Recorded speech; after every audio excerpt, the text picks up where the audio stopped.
Sabrina, Pat doesn't need shoes. He needs a shirt. As we welcome you to ESPN College Football presented by KodsterPro from Tallahassee, Florida. You're watching the ACC on ESPN. Welcome to Doak Campbell Stadium for one of the most important games of the Mike Norvell era, as the Seminoles look to avoid an 0-3 start in conference play, taking on Pitt.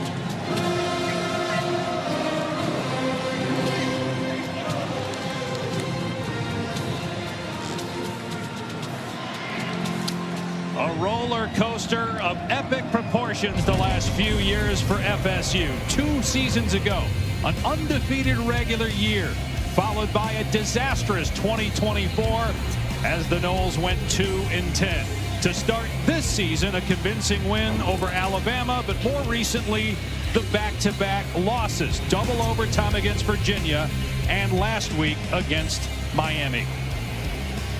And welcome to the booth, Dave Passion, Dusty Dvorak alongside Taylor McGregor down on the field.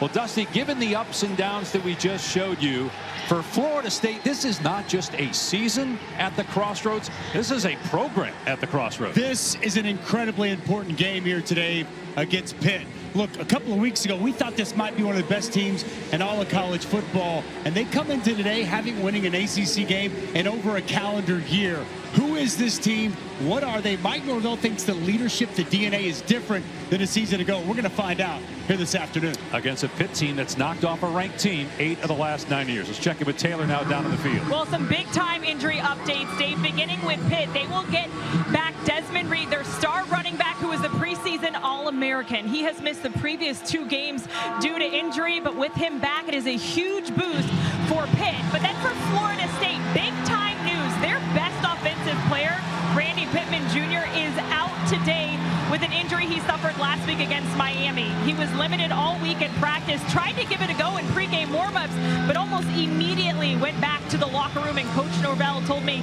he is a no-go, Dave. And that impacts everything that Florida State wants to do offensively. Look, Randy Pittman came over with Gus Malzahn. He knows this offense like a coach. They use him as a blocker in the run game, in the throw game. One of the most important pieces to this Seminoles offense, not going to be available here this afternoon. It is quite windy down on the field, so the wind blowing off the ball from the tee. So Jake Weinberg will try again with former Seminole Deuce Spann as the deep man. He had a kickoff return for a touchdown when he was here in Tallahassee. 36 kickoffs for Florida State, 36 touchbacks. They won the toss and deferred. And Pitt will start on the 25 with a true freshman quarterback who really excelled at his first start. He played like anything other than a true freshman a week ago, and it was his decisiveness. And how about the anticipation and accuracy with the football? This is the 4th of his touchdown passes. Seeing the linebacker anticipating that space come open, and he's got athleticism. He can extend the play, make plays with his legs, getting outside the pocket, eyes down the field.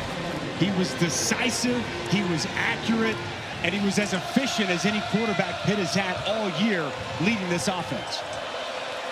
And as Taylor mentioned, Desmond Reed good to go. He is starting for the Panthers, and he'll get the pitch here off the left side on first down.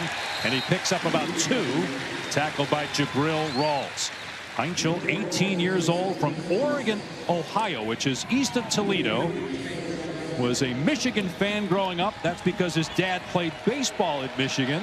Heinchel started out as a baseball player. And he'll throw for the first time on the road here. Caught by Holmes, but a great defensive play again by Rawls. Cut down for no gain, bringing up 3rd and long. And this will be a key 3rd and long situation on the road. The most he had played it in front of on the road in high school was just over 1,500. There's going to be over 70,000 here today. This crowd will come alive, and this defense got speed and will be attacking him all afternoon.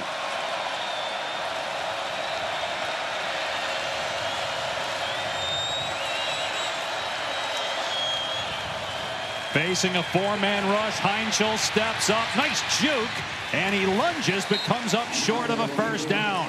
Elijah Herring dragged him down. It is 4th and 1, and Pitt keeping its offense on the field here inside its 35 for fourth down. Boy, this is a huge gamble early on for Pat Narduzzi. I expected to see the punt unit on the field. It makes a quick decision, and he's going to leave his freshman quarterback.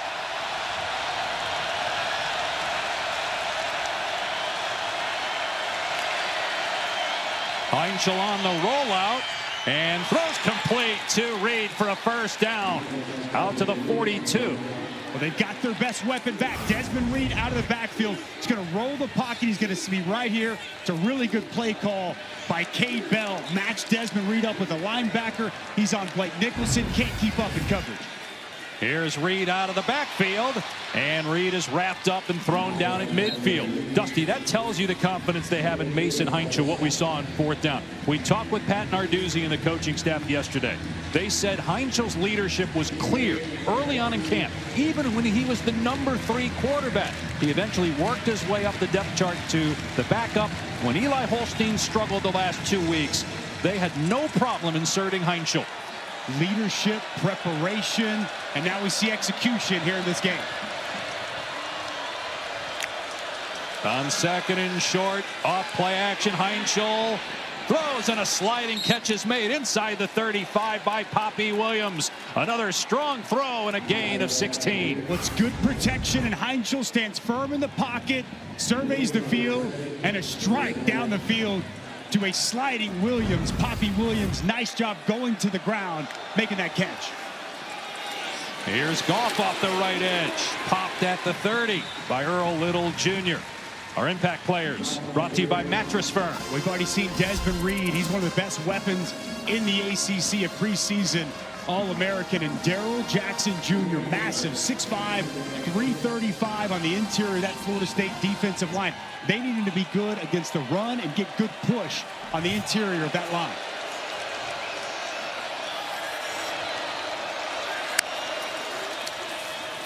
Heinzel with a late pitch, and the ball is on the ground. And the Panthers recover it. Justin Holmes saves Pitt from a disaster back at the 36-yard line. Well, you said it, Dave. Disaster averted.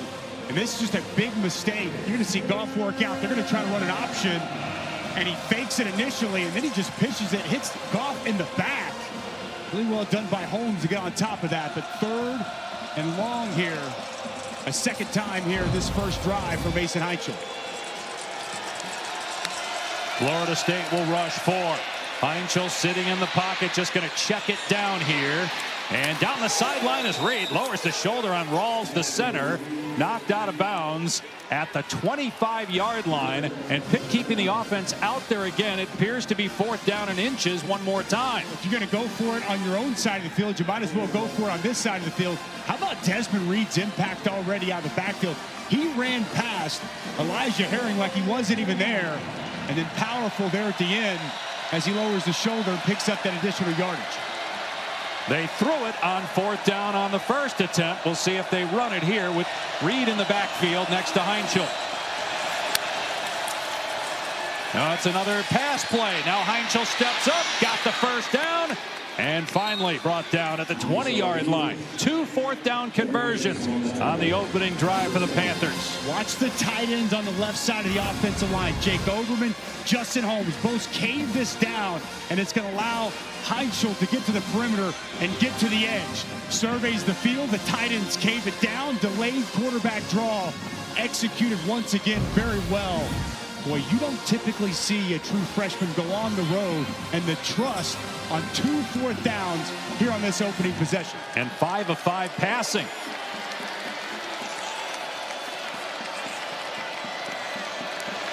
Out of empty. Heinzel to throw again. Good protection. Everybody covered. Heinzel going to run again. And wisely slides for a gain of a handful down to the 15-yard line. This opening drive could not have been scripted any better for Cade Bell. And guess what? He doesn't script it because he doesn't script anything. Whether it's in practice or in the game, the young offensive coordinator at 32, everything he calls off field and everything he's calling is working here so far. And Heinzel in trouble here. Got back maybe to the line of scrimmage before he's taken down by Stephon Thompson. You mentioned Kate Bell, the OC. He was the guy that convinced Pat Narduzzi, the head coach, to sign Heinzel coming out of high school. And a big play for the quarterback here on 3rd down and 6. Trying to get into the end zone here on a drive that's taken 6.5 minutes so far. We've not called to Kenny Johnson's number yet. Last week, he was virtually unguardable for this Pitt offense. See if they look to 2 here on 3rd down. Johnson 9 catches last week in the win over BC. Heinzel again with time. Everybody covered again. Heinzel is brought down short again. Does Pat Narduzzi roll the dice one more time? Offense staying on the field. 4th down. No doubt the mindset very clear here for Pat Narduzzi. Going to be extremely aggressive as he is after a touchdown here on this opening drive.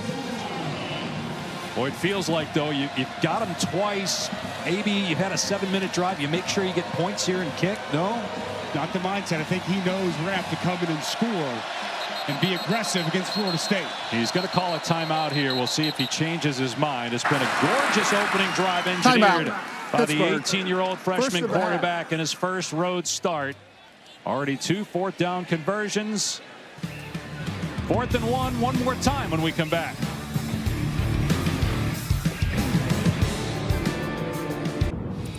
Introducing SportsCenter for you, personalized every single day. Now available on the ESPN app. Powered by your favorites. Play 14 of a 7-minute and 20-second drive to start the game for Pitt. The offense remains on the field for 4th down once again, and they have Goff in as the Wildcat quarterback. And actually, it's Deuce Spann that gets the snap, the former Seminole, and he is very close to the 1st down at the 10-yard line. It is another Pitt 1st down. It'll be 1st and goal for the Panthers. Well, Deuce Spann was excited to get back here and play against his former team, going Wildcat with him. Goff gets a key block, and you'll see Spann just follow him. Really good job by the running back.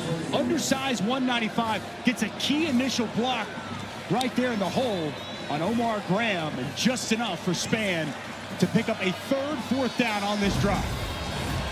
9 rushes, 5 pass plays.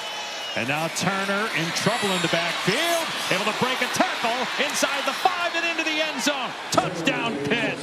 What an opening drive for the Panthers on the road in Tallahassee.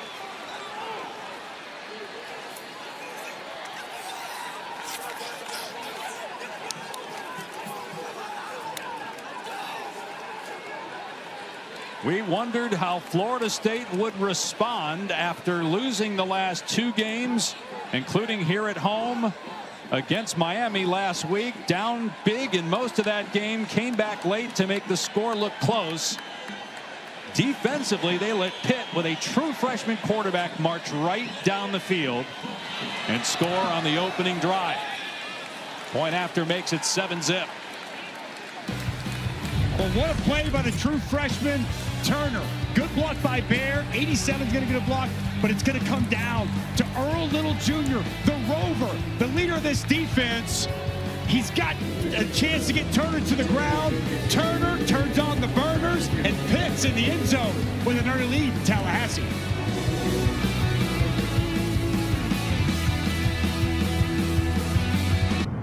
ESPN College Football is presented by KodsterPro, the #1 choice in cleanup and restoration.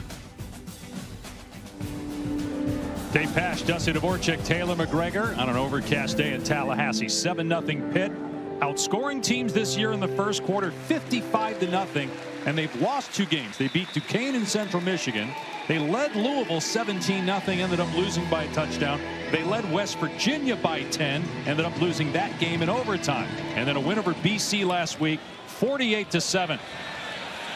But a bad kickoff out of bounds. It'll be excellent starting field position for Tommy Castellanos in his first year as the Florida State starting quarterback. Kick out of bounds by number 94 on the kicking team. Ball will be placed at the 35-yard line. First down. And in talking with Mike Norvell yesterday and Gus Malzahn, the offensive coordinator, they said we need Castellanos to be around 20 pass attempts. That's when we're in a rhythm offensively, our best chance to succeed. Look at Alabama, just 14. Last week against Miami, they got behind. They had to throw 45 attempts. The coaches said going to be hard to win if we're throwing it that often. Gavin Sawchuk, former Sooner, is in the game at running back, and we have a flag before the first snap on offense for FSU. Illegal snap by the center. 5-yard penalty. First down.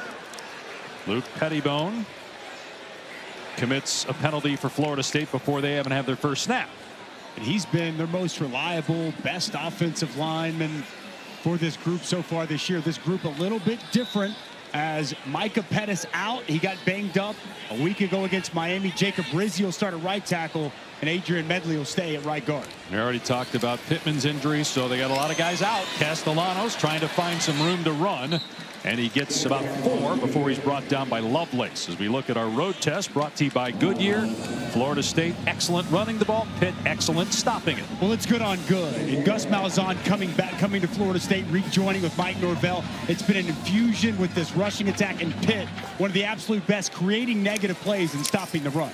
Sawchuk gets the pitch, and off the right side finds the 40 for a 6-yard gain to put him in third manageable, third and about 5. This Pitt defense, they bring a lot of pressure, a top 10 pressure rate team in college football. It's Kyle Lewis down on the field, preseason All-American linebacker for Pitt. Sorry, Rasheem Biles, not Kyle Lewis. Biles equally important. Yes. In fact, the Pitt coaches say that Biles and Lewis and Lovelace make up the best linebacking core they've had under Pat Narduzzi, and this is year 11 for him. And he and Rasheem Biles has taken a huge step in the most productive of these linebackers so far. And they've got all kinds of injuries at defensive end. They really don't have a lot of depth. They don't match up great in terms of size against Florida State. Another reason why they can't lose a great player like Biles.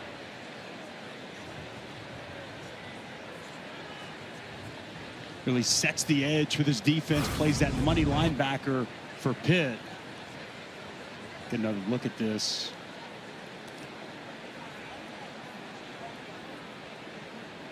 And you see there the ball carrier Sawchuk made contact with the leg as he rolled over.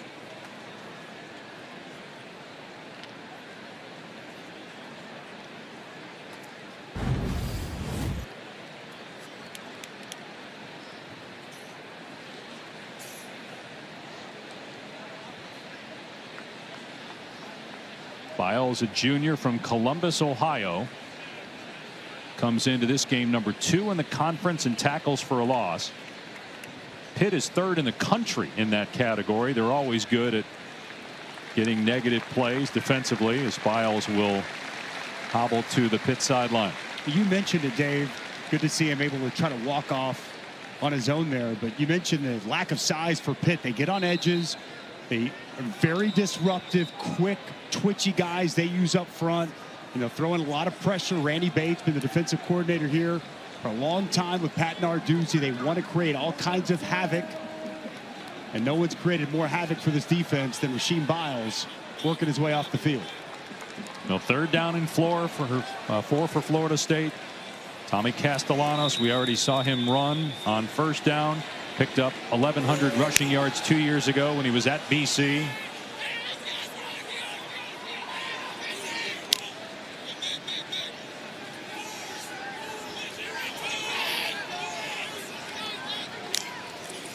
He'll throw it here, though, on 3rd down. Backing up, trying to see over the defense at 5'10". Now he'll take off and throw it late. A deep ball downfield, and a flag is thrown. Pass was incomplete.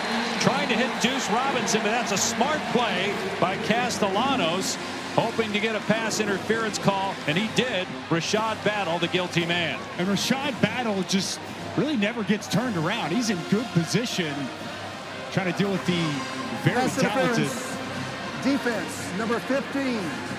15-yard penalty. Automatic first down. Deuce Robinson becoming one of the best receivers in the ACC, 6'6", 223. Battle's fine. He's in good position. Never gets turned around. Continues to work through Robinson. An easy call for the official. Back to the run game in Sawchuk, and he's grabbed by Lovelace at the 43. So a 2-yard gain for Sawchuk, who was injured for most of last year at Oklahoma. 2 years ago had almost 800 rushing yards. They will rotate backs. They've used 3 or 4 different starters at tailback in a handful of games so far. Sawchuk again falls forward to the 40-yard line. 3 more yards, 3rd down. They are attacking downhill. This linebacking core of Pitt. Not much sledding, not much running. Gus Malzahn wants to run the football. He knows they have the advantage in size, and he wants to run the football downhill today. Could be 4-down territory in this area of the field at the opponent's 40-yard line. 3rd and 6.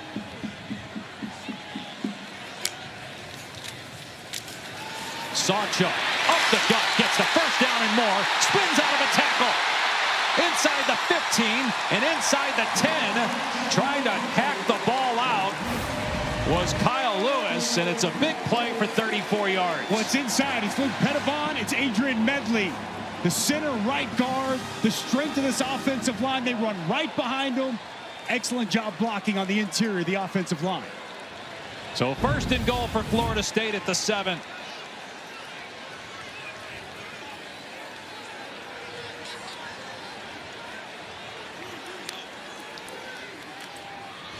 Castellanos will keep it. He stumbles and then gets drilled at the 1-yard line by Lovelace and Lewis. It'll be 2nd and goal. Florida State trying to get to the line and snap it quickly. They are going very fast right now and get this Pitt defense off balance. Here's Sawchuk, keeps the legs moving. Pushback though, he did not get in. It'll be 3rd down and goal. Lovelace again. And there's an injured Panther one more time. Isaiah Neal, who's been starting at defensive end because of all the injuries they've had at that position. He's shaken up here.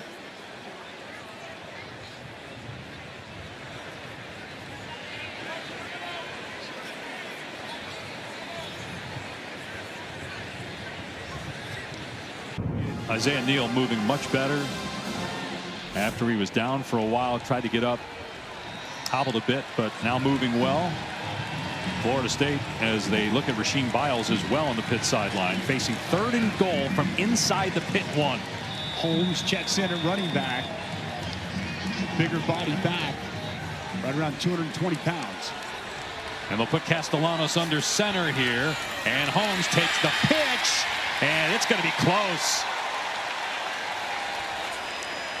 No signal just yet. Now there is. It's a touchdown for Florida State.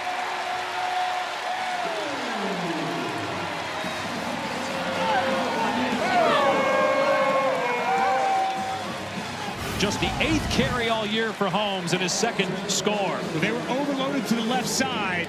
We take a look. Yeah, it looks like that football. He's over the goal line. Overloaded to the left side. They move Medley over there outside. Run right behind him. Get just enough push movement off the back of Jacob Rizzi. And Holmes powers his way into the end zone. An outstanding answer for the Noles. Certainly was. And the big play was the pass interference that kept the drive alive on 3rd down by Rashad Battle on a deep ball to Deuce Robinson. So tied at 7. Let's check in with Matt Berry in the studio.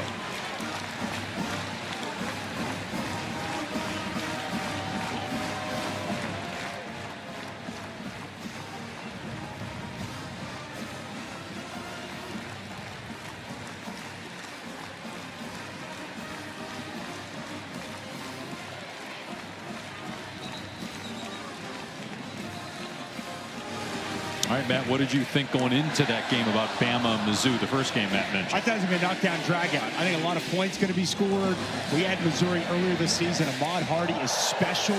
Well, he is so difficult to tackle. Ty Simpson been playing great. I think it's going to be a game that comes down to the end, but I think both defenses might have some struggles today against those offenses. Boy, how good has Ohio State been? They've allowed 25 points heading into today through 5 games. That offense under Julian Sage just keeps getting better and better and better each week. The defending champs. We got another big one in the Big Ten. Obviously, game day was in Eugene, Indiana, which housed Illinois earlier in the year. Taking on Oregon, which had the big win against Penn State a couple weeks ago. What a day of college football. Red River coming up 3:30 ABC. And the ball falls off the tee again because of the wind.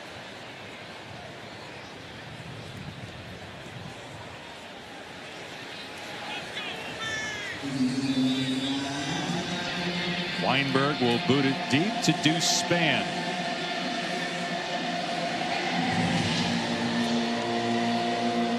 Florida State with wins over Alabama, East Texas A&M, and Kent State. The losses to Virginia in double overtime and last week against Miami.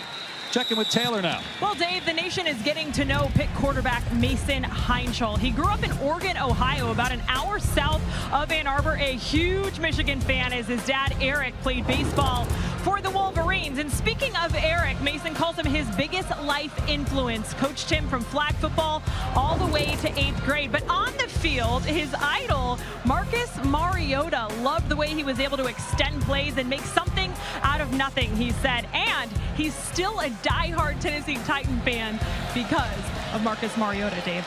Even though Mariota's in Washington now, and there's Eric and Cindy Heinschel, Mason's parents, here today. Jet sweep, Blue Hicks hurdles a defender, but does not pick up much. Heinschel was lightly recruited. Got offers from Pitt, Ohio, Liberty, and Bowling Green. That's it. Credit Cade Bell. He saw something in him. He saw the tape, and he knew that this guy was a gamer. Didn't have a great team around him, didn't have a great offensive line, but he continued to make plays. And his leadership, since he's been there, has blown this staff away. Heinschel with pressure in his face makes a nice move to get rid of the defender and finds Turner down the sideline. Oh, Heinschel made that happen, making the defender miss, and it's a gain of 17. It's going to be Blake Nicholson coming off the edge. He's untouched. Watch Heinschel start outside, freeze the defender, work back inside. Eyes stay down the field as he locates Turner out of the backfield. Boozy Turner is a game changer out of the backfield. We saw the touchdown run earlier and the speed on the perimeter after the catch. Turner trying to break tackles again and spun down for a loss at the 41 by Justin Cryer. It'll be 2nd and 11 with 2 minutes to go in the opening quarter. They need more of that from Justin Cryer. This linebacking core, they rotate a lot of guys. They're interchangeable, but the leader of this linebacking core is Justin Cryer. Goes by Juice, son of a coach, and the team leader. Heinschel climbing the pocket, and he had Turner wide open down the sideline, but a misfire. Otherwise, he might have taken it in for a touchdown. Would have had just one defender to beat. Boy, Heinschel is going to look at this and be very upset. We're going to see the wheel route outside. Nobody stays with Turner, just wide open. Heinschel a little bit too much on this pass. If he puts it on the numbers, it might go for 6. His first incompletion of the day, and now it's 3rd and 11. Can Florida State get any pressure? Look what they're showing all these bodies at the line of scrimmage, trying to confuse and mess with the freshman on 3rd down. They'll back off and rush 3. Heinschel steps up and delivers a strike for a first down to Poppy Williams to the 44 of FSU. Boy, this is so good. Only a 3-man rush. And Heinschel, he sees that space in the pass rush lane, steps up. Desir drops as a defensive lineman, comes forward as Heinschel comes up. Poppy Williams finds open space and a big pickup on 3rd down. Turner trying to get the corner, and just too much speed from Florida State. They track him down at the 40. Still a gain of 4. We didn't know what to expect. We were impressed with Mason Heinschel last week at home against BC. We talked about it, though. What's he going to do on the road? A better, more athletic, talented Seminoles defense. This stadium, Doak Campbell, one of the best venues in college football. How's he going to deal with it? It's early on in this game, but Dave, he hasn't just passed the test so far. He's aced the test. There were some comparisons made by some of the Pitt folks to Kenny Pickett and what he meant to this Pitt program in terms of leadership and confidence. Nice catch that time by Turner. He took a shot from Rawls on that errant throw, and another 4-yard gain to put him in 3rd and short. It's good concentration on Turner just to be able to corral this pass and bring it in, but a big shot delivered here by Rawls, putting Turner to the turf. And you'd have to think they're in 4-down territory based on what we saw on the first drive, where they went for it on 4th down and 1 3 times and converted each time. It's 3rd and 2 if they snap it here before the end of the quarter. They were going to, it appeared, but ran out of time. 1 quarter in the books in Tallahassee. Mason Heinschel leads Pitt down on its first possession on an 8-minute drive to strike first, but Florida State with a nice bounce back, and we're all even after 1.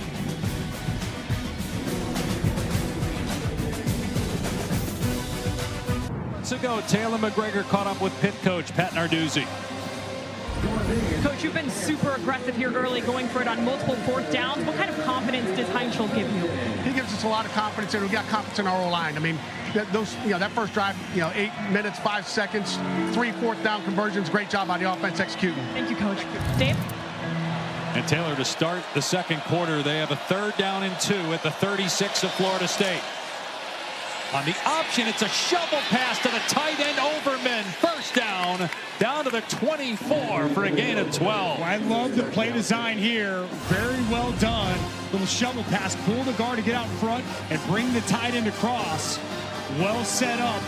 Just Reed working outside, draws the attention of the defense, and flip that back inside for a nice 3rd down pickup.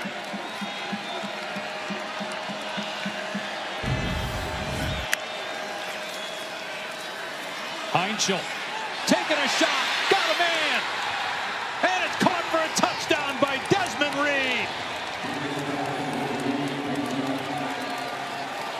Another gorgeous toss by the true freshman quarterback Mason Heinschel. And Reed, back from injury in a big way, gives Pitt the lead back.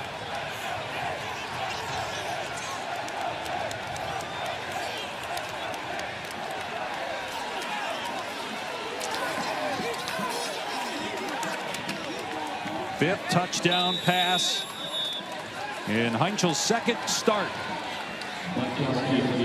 Reed, who's an excellent receiver out of the backfield, gets his first receiving touchdown of 2025 after missing the last 2 games due to injury.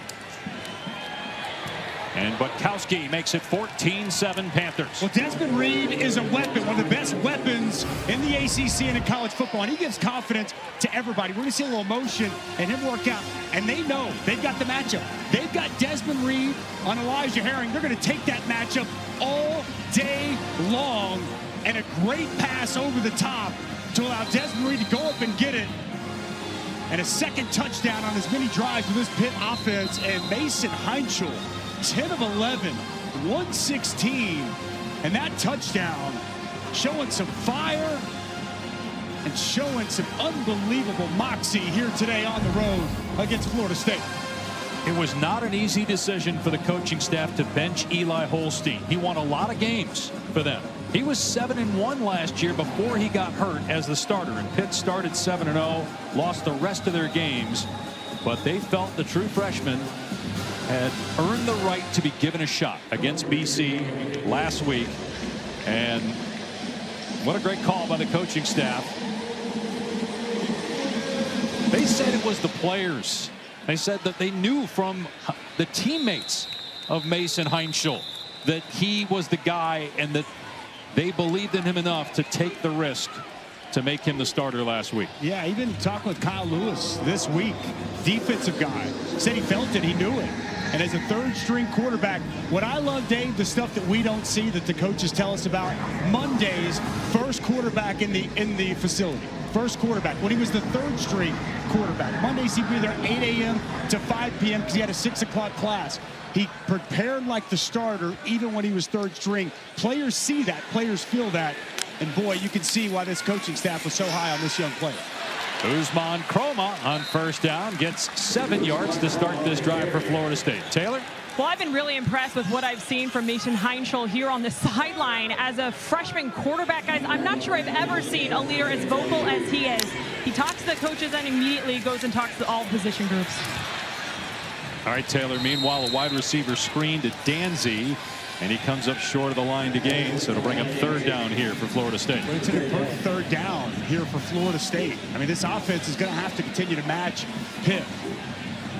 They got a big physical offensive line. We've talked about it's a good Pitt run defense, but they're undersized.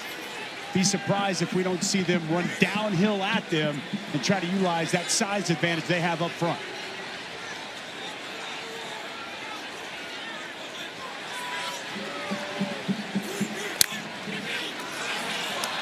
Castellanos may not have been ready for the snap. Throws a deep ball into traffic. Knocked away, but another flag.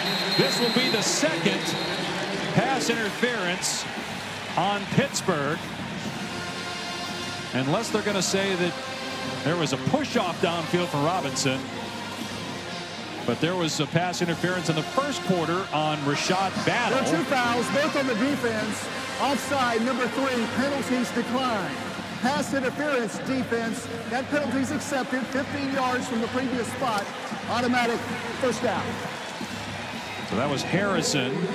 They got handsy with Robinson downfield. Rasheed Bile is going to jump off sides initially, right? They're going to draw him off sides. And so Thomas Castellanos knows I got a free play, take a shot downfield to my big target, and it draws the 15 yards. Second time now on third down, pass interference against Pitt down the field on passes to Deuce Robinson. And an easy call. You saw the arm hook there from Harrison committing the penalty. Back to the ground game. And Isaiah Neal, who's back out there after getting banged up at the end of the first quarter, makes the hit on Sawchuk. Gain of 1. I was impressed watching Isaiah Neal on film. You know, he plays D tackle. They had to move him out to defensive end.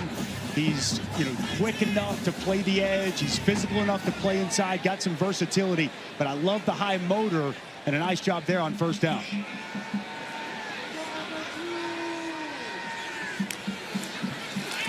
Blitz coming. It's picked up. Castellanos finds a man. It's caught on the sideline by Robinson, just short of a first down.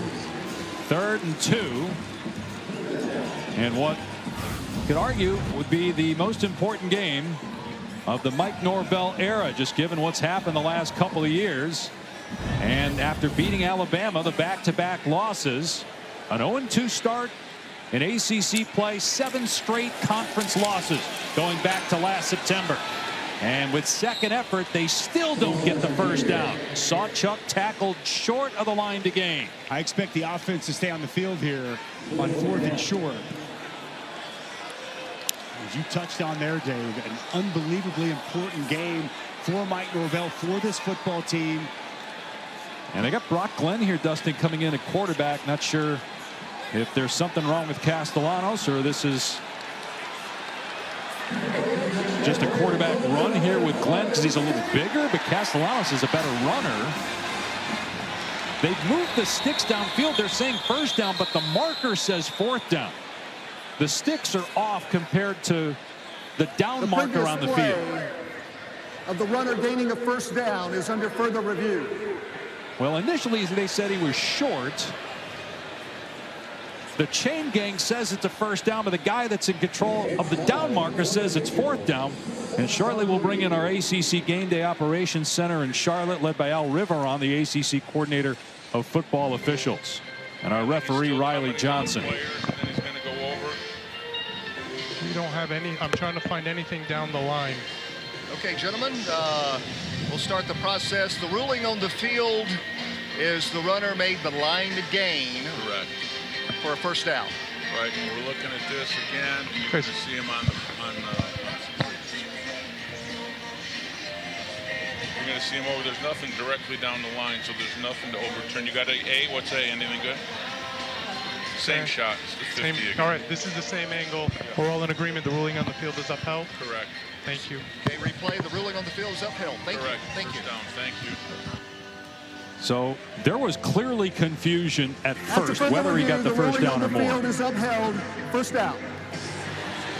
Again, the down marker was different than the chain gang, so clearly there was some miscommunication. But as you heard, the call on the field was first down, and not enough video evidence to overturn it in that situation. I just want to say thank you to the ACC on being the model for how we should get a chance to have the access to look at these replays, so people at home, so ourselves can see the process that they go through to uphold these calls, overturn these calls. It's been awesome all season, and it should be something we see all throughout college football.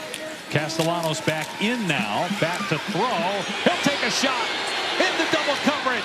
Incomplete. Again, going deep for Deuce Robinson. This time did not get a defensive pass interference. McIntyre got safety help over the top, going into double coverage, but look, even when Deuce Robinson is covered, he's open. 6'6" long. He has been so good with contested catches, 8 contested catches coming into this ball game. And I think just from a confidence standpoint, he's taken a huge step here this season.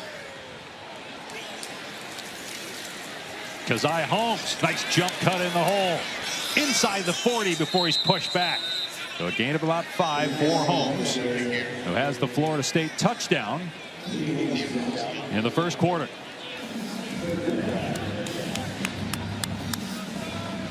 Deuce Robinson checks back in. Near side of your field. A go-to guy for Tommy Castellanos. He's been targeted 4 times already if you include the 2 deemed PI calls on Pitt.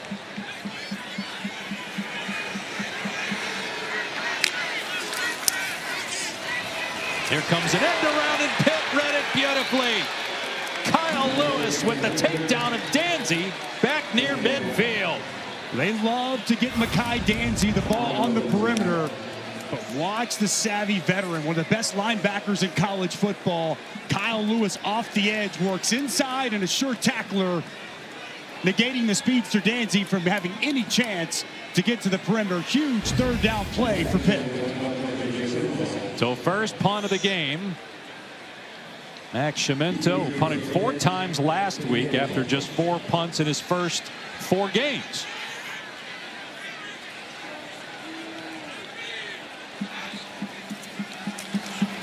Kenny Johnson waiting for it inside his 10, and he decides to field it on his 1-yard line. Signaled for the fair catch. That ball looked like it was going to cross the plate if he lets it go. Instead decides to field it around his 3. Mistake that time.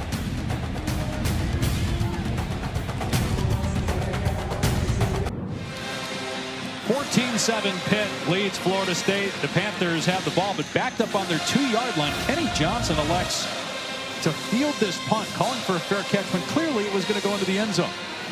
Do not understand the decision by Kenny Johnson, who's been really good as the punt returner so far this season. Bad decision there.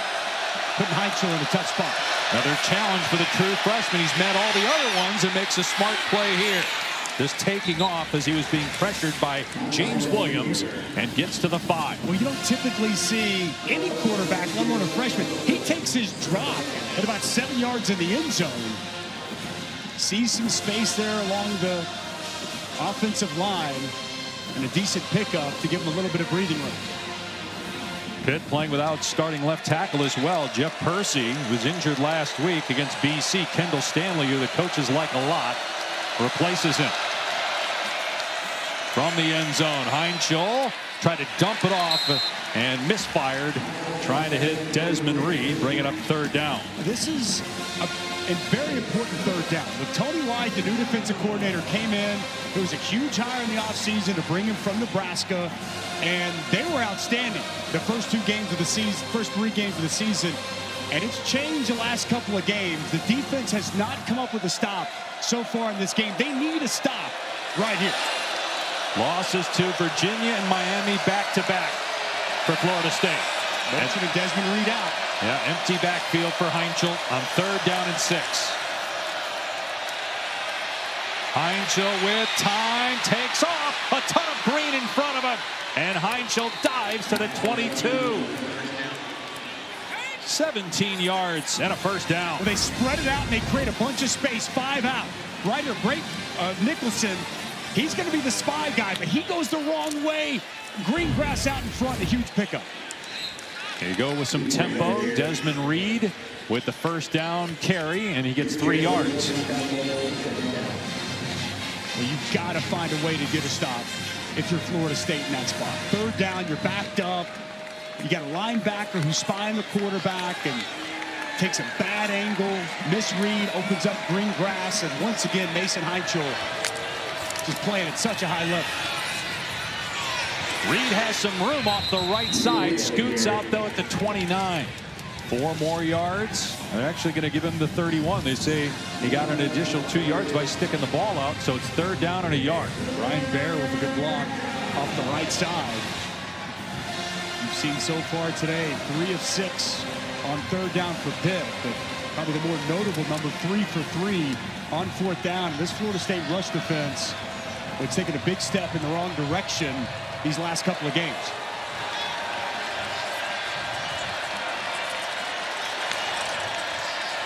Blitz coming up the middle. Heinchel sacked back inside the 20-yard line. Mandrell Desir and Juice Cryer get to the quarterback. Well, I was loving this true freshman, Mandrell Desir. He's got a twin brother, Daryl Desir, as well. Watch him work here, and then they're going to bring the backer as well, and both are able to get home in a much-needed stop for this defense. Desir just unblocked. Good timely blitz by Cryer. Got to have a play for Florida State's defense, and they come up with a big stop. Jungo just got the punt away. Florida State was awfully close to blocking that. Lucas backed away, and it takes a sideways bounce, and Pitt will down it around the Florida State 38-yard line.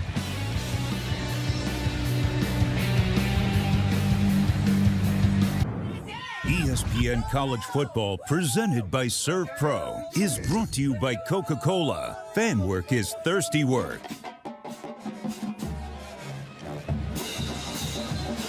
Dave Pasch, Dusty Dvorak, Taylor McGregor back in Tallahassee. Well, Florida State got some incredible news this week. Freshman linebacker Ethan Pritchard, who 6 weeks ago was shot in the back of the head while driving his aunt home. Police say it was just simply a case of mistaken identity. Pritchard released from the hospital.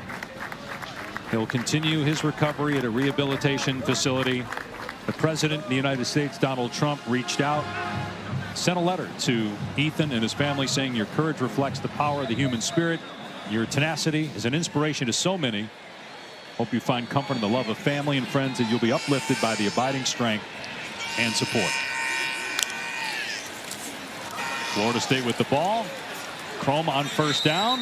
And he gets back to the line of scrimmage, and that's it. With more on Ethan Pritchard, let's check in with Taylor. Dave, Coach Norvell told me they rearranged everyone's schedules to make sure the entire team could be there when Pritchard left the hospital. He described that moment as incredibly moving. It's been really hard for this Florida State team in the middle of the battle of Pritchard, and they've been FaceTiming with him nearly every night, so a huge special moment yesterday.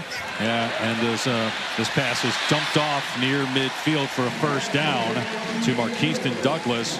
Ethan's father talked this week openly about how great Mike Norvell has been, checking in every single day with Ethan and his family. It was just such an unexpected tragedy and great news to see him get a chance to go home. Castellanos ran into his own man twice and then finally gets tackled and fumbled the ball. Jimmy Scott was the man that forced the fumble. And Jacob Rizzi, Florida State's got the ball. Yeah. So a loss on the play still of about 6 yards. Well, this is why you never give up on a play. Jimmy Scott's just going to keep coming and never quit. Tommy Castellanos looking, trying to buy time. Jimmy Scott just continues with the play, punches that ball out, and really heads up effort by the right tackle, Jacob Rizzi, to get on top of that football.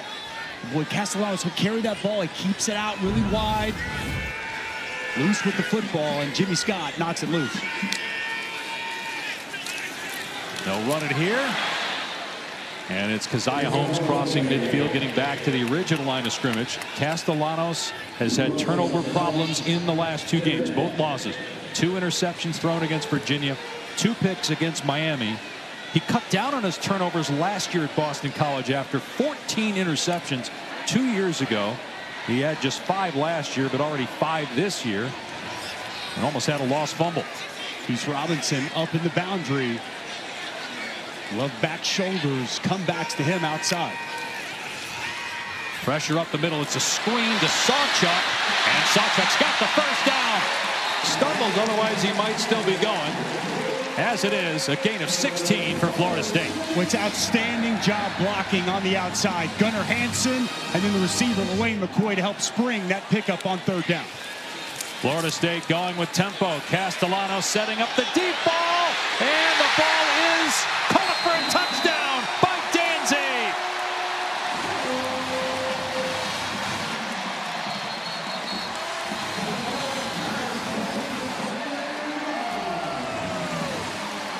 Makai Danzy with his first receiving touchdown. He's got 3 rushing scores this year, and a point after away now for Florida State to tie the game.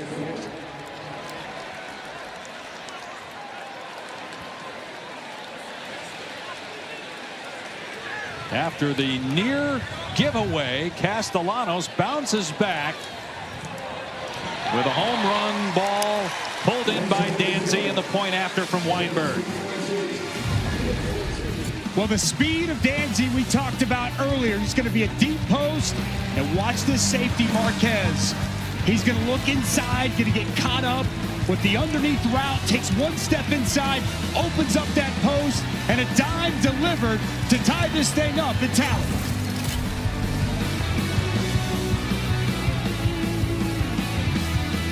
Tallahassee, the Taco Bell Live Más student section. Only one student section can claim the title of Live Más student section of the year. Who will take home the trophy this year? Beautiful day in Tallahassee. Temperature in the mid-70s for Pitt and number 25 Florida State. We're all tied late in the first half. Beautiful day, beautiful stadium. How about the renovations, Dave? They've done a great job here at Doak Campbell Stadium. Looks awesome. We had a chance to go check out the new football complex. It's about to open up. They have really upgraded the facilities. It is a special place here in Tallahassee around this Florida State program. Wind blows the ball off the tee for a 3rd time. Maybe you can run down there and hold it for him next time. I bet you'd make a perfect kicking holder. That was about all I was good for as a football player. Hey, you got to be good at something. You know, everyone's got a role. It's a necessary skill on a windy day on the gridiron. That's right. Another touchback for Florida State. Here's Matt.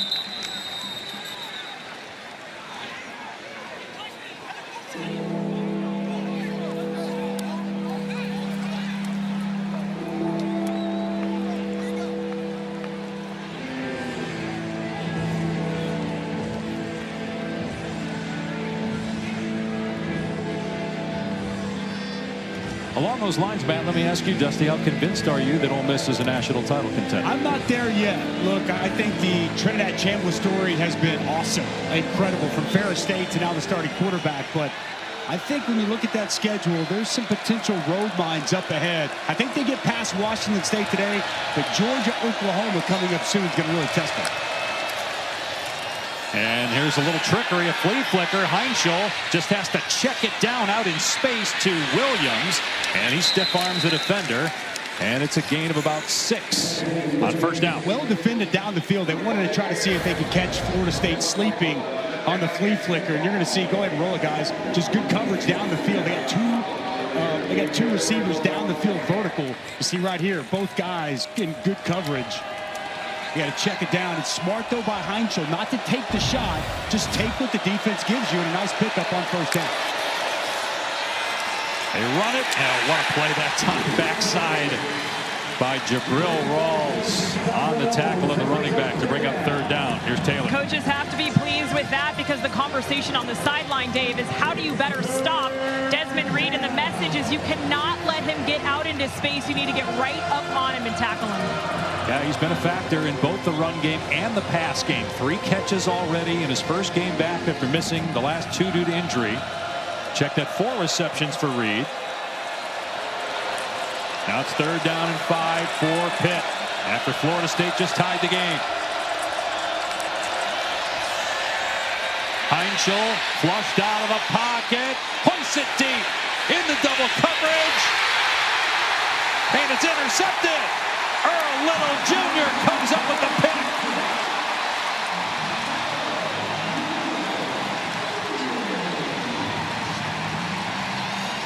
Heinschel's first career interception and the second of the year for Little. But now the young freshman going to make a mistake here. Rolling to his left, taking a shot. Earl Little Jr., that center field safety, reading the quarterback, mirroring him, and going up top, high-pointing this football and getting a big takeaway for this Noles defense. Excellent job by Earl Little Jr., who was looking for a bounce-back spot. Didn't have his best game against Miami. Early on the opening possession, we saw him miss a tackle, but a big takeaway here, and Florida State a chance to regain the lead. Sawchuk on the delay, in trouble in the backfield. Nice play by Biles, who's back out there after being injured earlier. And now a late flag is thrown. You mentioned the mistake by Heinschel. He had only one real mistake prior to that. That was on a bad pitch that, luckily for him, was recovered on the ground by an offensive lineman. Personal foul, unnecessary roughness offense. Number 0, 15-yard penalty, actually half the distance to the goal line. The down counts, second down. Deuce Robinson was getting into it with Biles. That'll back Florida State up inside its 10. They always find the last aggressor. I think it actually might be the 15 battle. Kind of pushing and shoving back and forth. Late, at the very end of this play.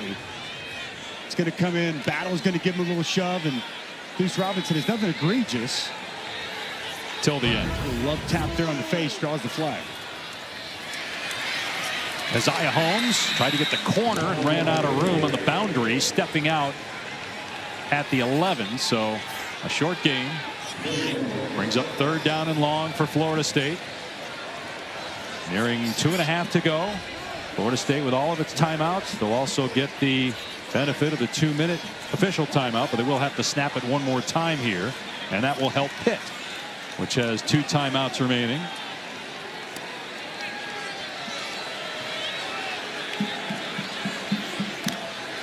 Castellanos, wide receiver screen to Danzy, who had the touchdown catch, and he gets dropped at the 16-yard line by Neal to bring up fourth down.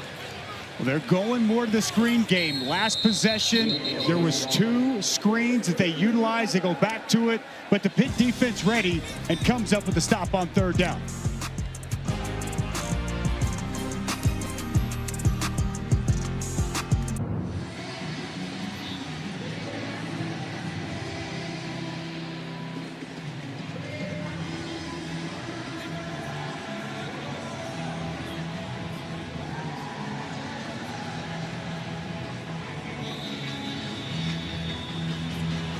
You know a little something about Red River.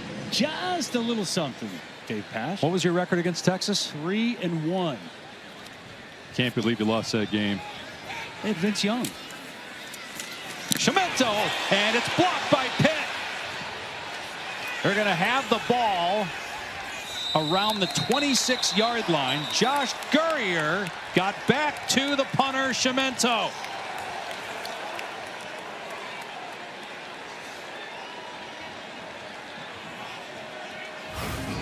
Boy, he just comes scot-free, Dave, right here, up the gut. No one accounts for him. No one touches him. And boy, right here before half, Mason Heinschel is going to get a chance to operate in prime real estate. Just a a bust and a breakdown. Protection of that punt.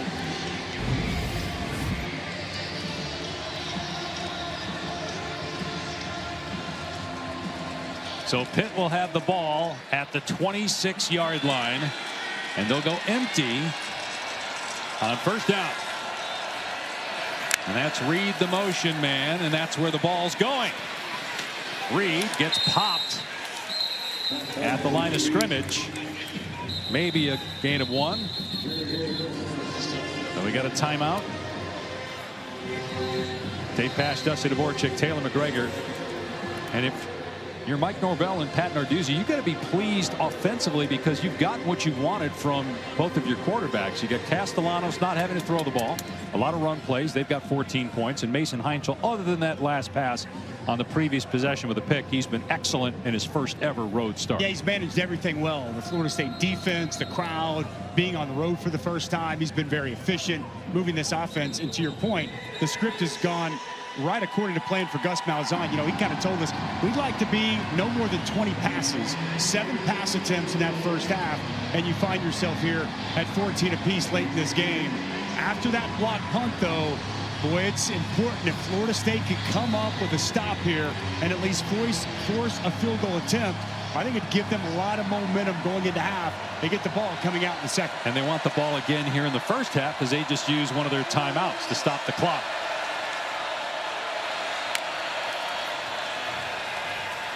Heinchel has running room again. He throws the defender downfield, and that allowed him to get inside the 20. A gain of 7. Third down coming up. We've got another timeout first. Well, this is just smart by Mason Heinchel. Big space opens up on the left side. This offensive line is a 3-man rush. And as he is the top of his break, you freeze right there. Look at all that green grass out in front. He sees it. He's going to pick up. Nice chunk, set up third, very manageable. The late rally to the football by Florida State. It's just smart quarterbacking by a young player. Nothing there down the field. Don't force anything where it doesn't need to go, and get a nice pickup on second down. Another big Saturday on ESPN and ABC, including, as we mentioned, Oklahoma, Texas, and Georgia, Auburn tonight. 7:30 Eastern time. Jordan Hare. Really like to see them try to get the ball in the hands of zero Desmond Reed, the playmaker for this offense. Such a matchup problem on the backfield. On the rollout, Heinchel. And another interception. Picked off by Edwin Joseph. And out of bounds at the 12-yard line. Back-to-back picks by the true freshman.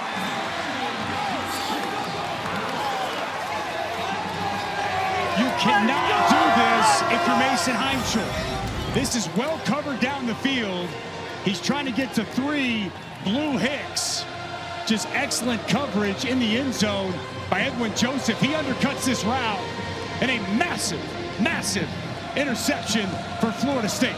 You saw Kenny Johnson, the underneath receiver, fall down as well, but it did look like the ball was going to that deeper receiver. And Kenny Johnson, he was running it out, and he broke it off and tried to get vertical, but Mason Heinchel was locked in on Hicks, and just an outstanding individual play by Joseph. 1 timeout left and 1:26 to work with. Florida State from its 12. Castellanos. Everybody covered. Long throw. And it's Danzy again making the catch and breaking free.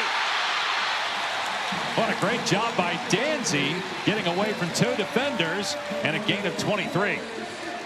Well, Danzy is maybe the fastest player in the ACC. The ACC 400-meter record holder with 44.38.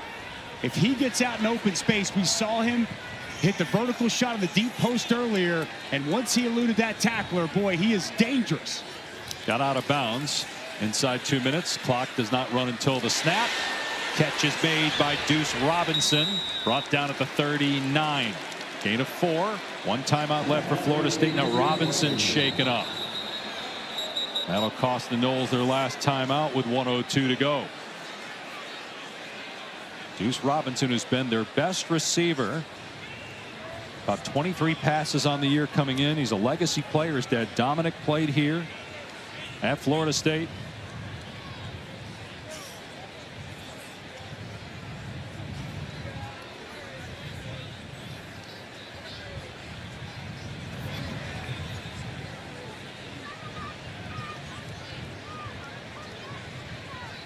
He was targeted a couple times early in the game on deep balls.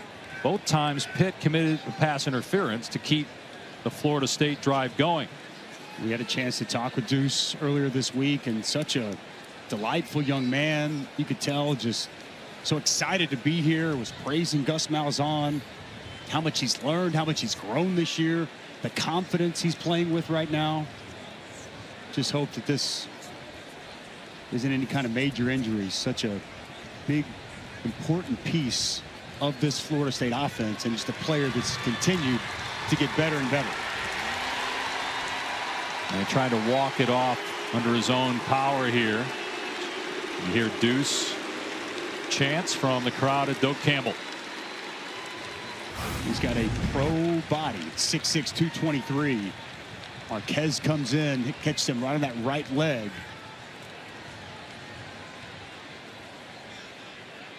Good to see him walk off, Dave.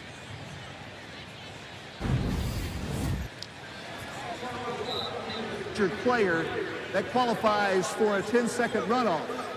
Game clock operator, let's put 1:03 on the game clock and remove 10 seconds.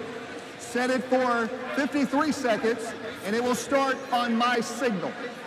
So electing not to use the timeout there to avoid the 10-second runoff, rather keep the timeout and lose the 10 seconds because of the injured player.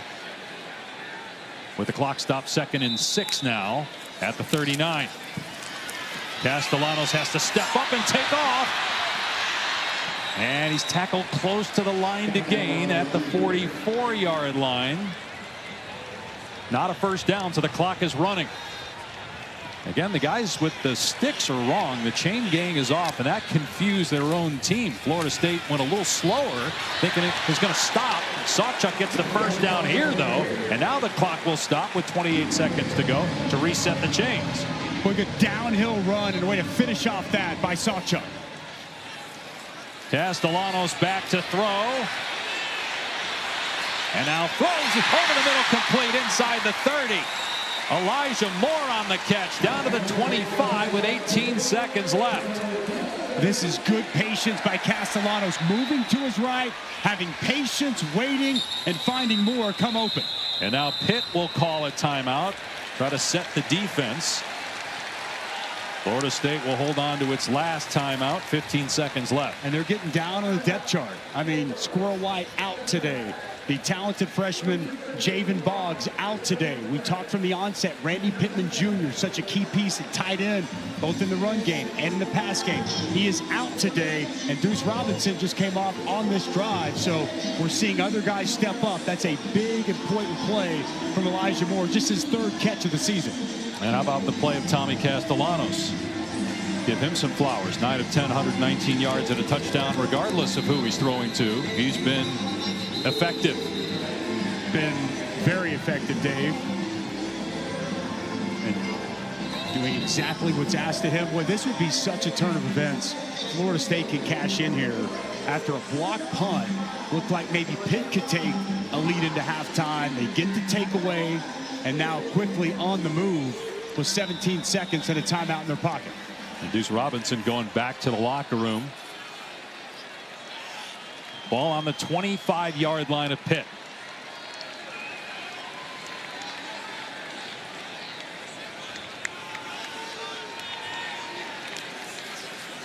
Four-man rush. Castellanos lobs it and just threw it out of play. Don't think he was throwing it away. Looked like a miscommunication with a receiver. 12 seconds to go here in the half. Elijah Moore is going to run a post, and clearly miscommunication. Tommy Castellanos thought he was going to break an out-cutting route, and just receiver quarterback on 2 different pages. Their kicker Jake Weinberg's long this year is 45. He's not allowed a kick return this year. He's got plenty of legs, so they're definitely in field goal range for him. From here, about a 43-yard attempt. Pressure off the edge. Castellanos trying to avoid the sack and throws it up for grabs, and it's caught for a touchdown. Landon Thomas bails out Castellanos to put FSU in front with 6 seconds to go.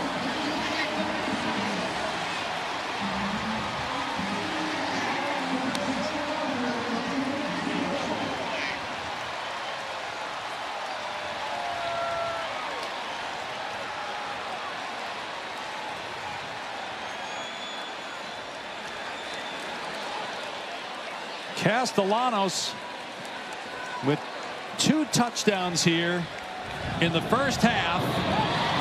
A little bit of an answered prayer on the last one to Landon Thomas, and it's 21-14. We talked about guys being out, so other players got to step up. Kyle Lewis is going to come off the edge unaccosted. How about Tommy Castellanos making one of the best linebackers in the country miss? He reverses out. As you said, he throws up a prayer, but he's got Landon Thomas, his tight end, his 6'4", who's big, who goes up, great position to body off that defender, line him, and come down with a big touchdown catch here before halftime. Tommy Castellanos, 10 of 12 in that first half, 8 of his last 9, 138 and 2 touchdowns. We've talked a lot about Mason Heinchel, the freshman, to open this game, but it's the veteran Tommy Castellanos that's garnering the headlines going into half. And Heinchel, which now starts to look like a freshman with 2 picks in his last 5 attempts after that great opening drive. Well, Castellanos almost threw that one underhand when he was rolling to his left. And again, it looked initially like that was just a jump ball, but as you said, Dusty, great position by Thomas. No Randy Pittman, their top offensive player today, tried to warm up. He couldn't go. He got hurt last week against Miami. And Thomas, 1 catch all year before that one. And that's what you have to be. If you're Mike Norvell and you go in, you think about what you don't have today.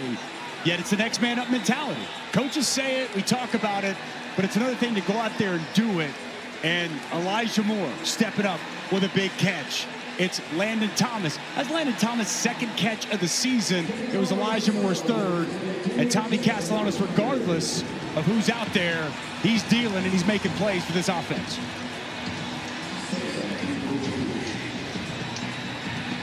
That's the response Mike Norvell wanted to see from his football team. He saw it in the 4th quarter against Miami. 28-3 going in the 4th quarter. They continue to fight. They continue to show some resiliency and resolve. And he thought that was a real positive leaving last week, heading into today. Down early here. The defense gets the takeaway, and the offense able to pay it off with that touchdown. Would imagine after the back-to-back turnovers, Pitt would just take a knee here and go into halftime with 6 seconds to go. I agree. Take a knee, go back, reconvene, and you're going to have to settle down your quarterback. Because you got to start to wonder between the ears what's going through Mason Heinchel's mind as he goes in to halftime. Last 2 possessions, we've seen him turn the ball over, and that was the big mistakes that Eli Holstein was making that allowed Heinchel this opportunity. Right, that's why they benched Holstein. They're just going to keep it on the ground with Desmond Reed. And he gets out of bounds. There's a flag down.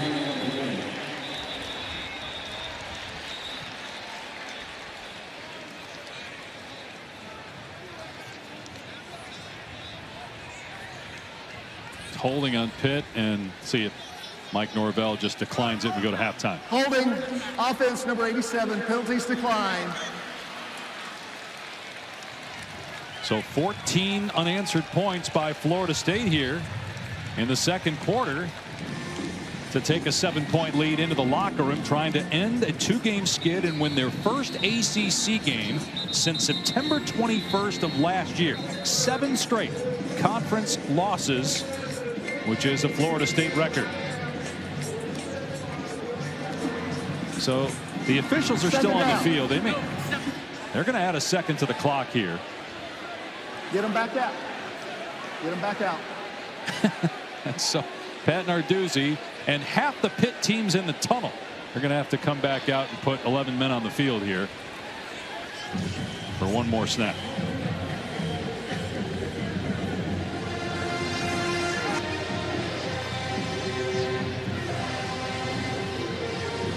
And Norvell now is going to accept the penalty. Yeah, and it backs him up now on their 10-yard line. Just take a knee and get in the half. Surprised we didn't see that on the first down play. That get the ball in Des Reed's hands, see if he can make something happen, but instead get the hold and prolong this first half.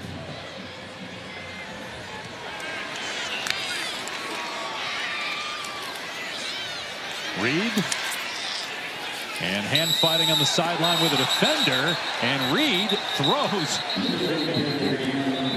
Rawls out of play there, and a little extracurricular activity. How about the strength that time of Desmond Reed flipping Rawls, and there is a penalty flag.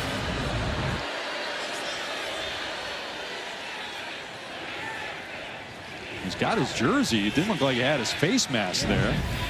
Just a strong play by Reed.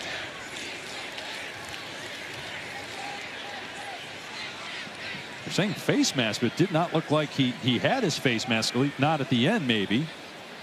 Perhaps earlier on the possession. Now they're saying face mask the other way. Perhaps on both guys. Can we just go to halftime?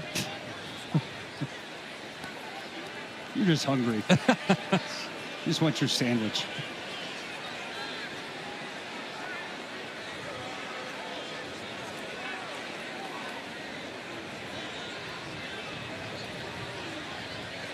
Personal foul, face mask, defense number 11. That penalty is accepted. 15-yard penalty. The half will be extended for one untimed down. So again, the initial signal was towards Pitt, and it did not look like Reed had the face mask. They get Rawls for the face mask, so maybe, I don't know if you can get the ball thrown far enough, but chance perhaps to maybe throw a deep one, a Hail Mary down near the 25. And even if you get a pass interference call, it's a 15-yard penalty, probably too far for a kick, but you get another shot at a Hail Mary. In other words, we might be here for a while. Not just going to keep it on the ground.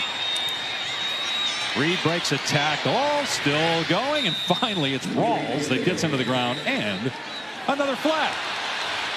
If that's on Rawls and Florida State, that could put the ball now in field goal range. Because that would put it down near the 35. Their kicker, Butkowski's made a 47-yarder this year.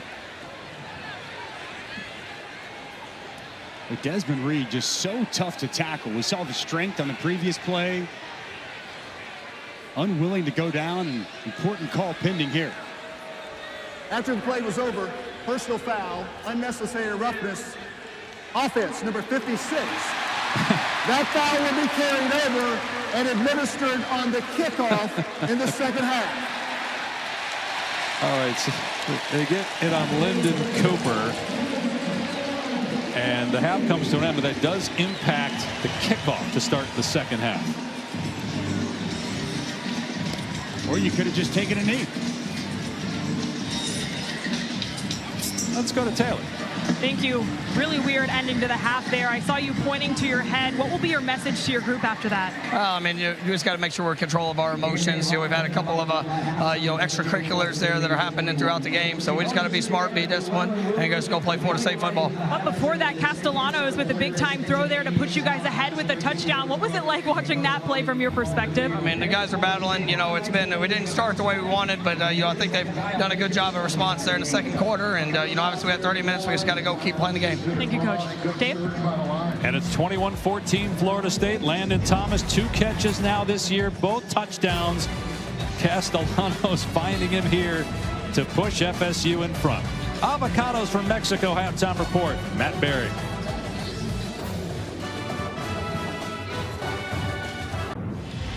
Welcome back to ESPN College Football, presented by ServPro from Tallahassee, Florida, and the home of the Florida State Seminoles. You're watching the ACC on ESPN. 21-14, Florida State leads Pitt The Noles were down 7 in the second quarter and scored the last 14 points until intermission. First half stats brought to you by Tums. Mason Heinchel with 2 interceptions in the last 5 attempts. And then Tommy Castellanos, what looked like a hope throw initially. Great job by Landon Thomas to block out the DB and catch the go-ahead score. Castellanos only 2 incompletions, so as many touchdowns as incompletions. Heinchel got off to a good start, but then the back-to-back kicks.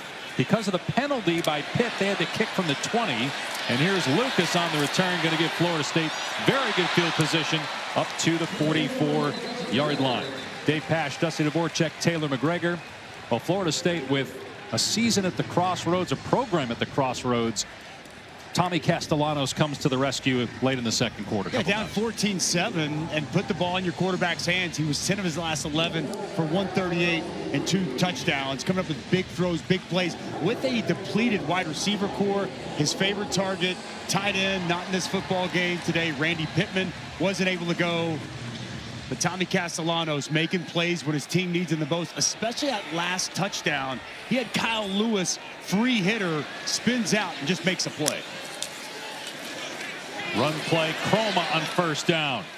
And thrown out of play after a gain of a couple. Let's check in with Taylor. Dave, I asked Pat Narduzzi what he told Mason Heinchel at half, and he said, I didn't have to tell him anything regarding the picks. He actually came to me and said, Coach, I have to do a better job of protecting the football. And then defensively, he said, I was really pleased with the way we were able to stop the run, but he said we have to be better against bigger plays. And he flat out called out Kyle Lewis and said he should have made that play to prevent Florida State from scoring that touchdown late into the second quarter, Dave. And that's what Dusty just mentioned as well, Taylor. 83 rushing yards for Florida State, but it was Castellanos through the air that did more damage than the ground game. Here he's in trouble. His arm is hit, and they're saying a forward pass. Lovelace had the pressure. It's incomplete.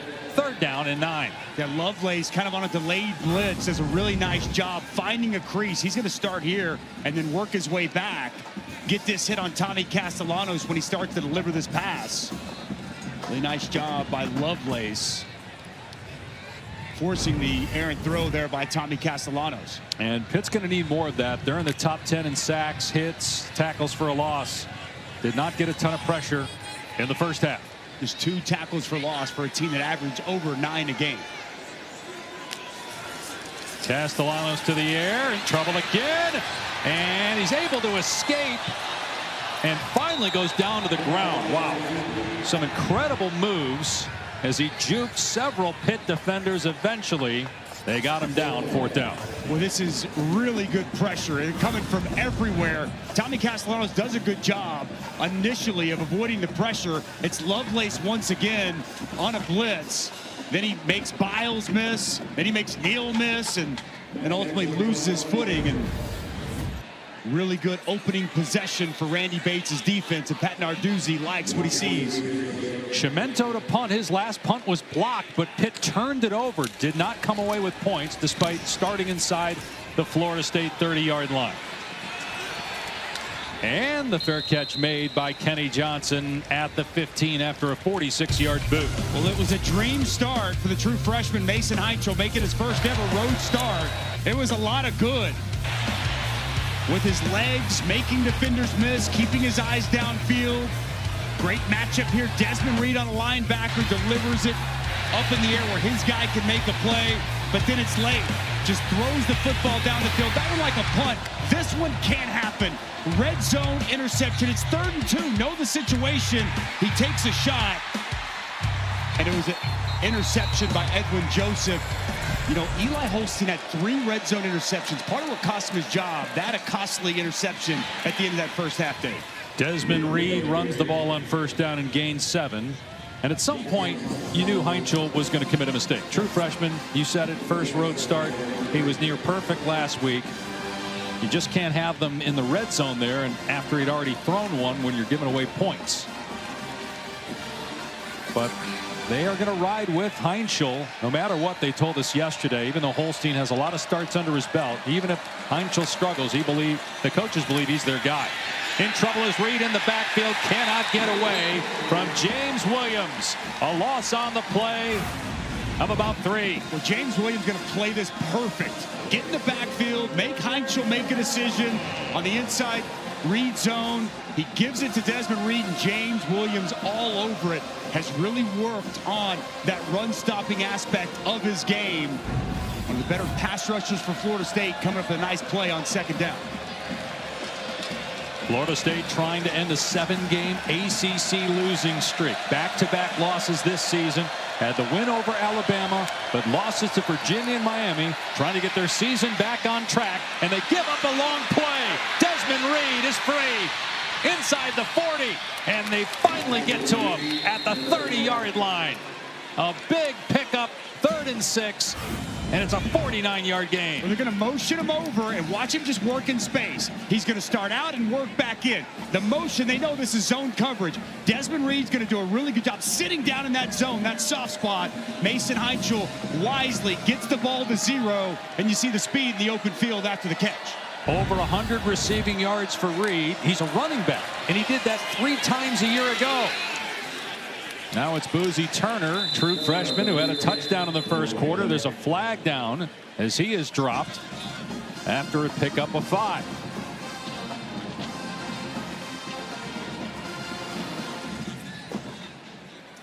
Looked like Florida State got a hand upstairs there towards the face mask.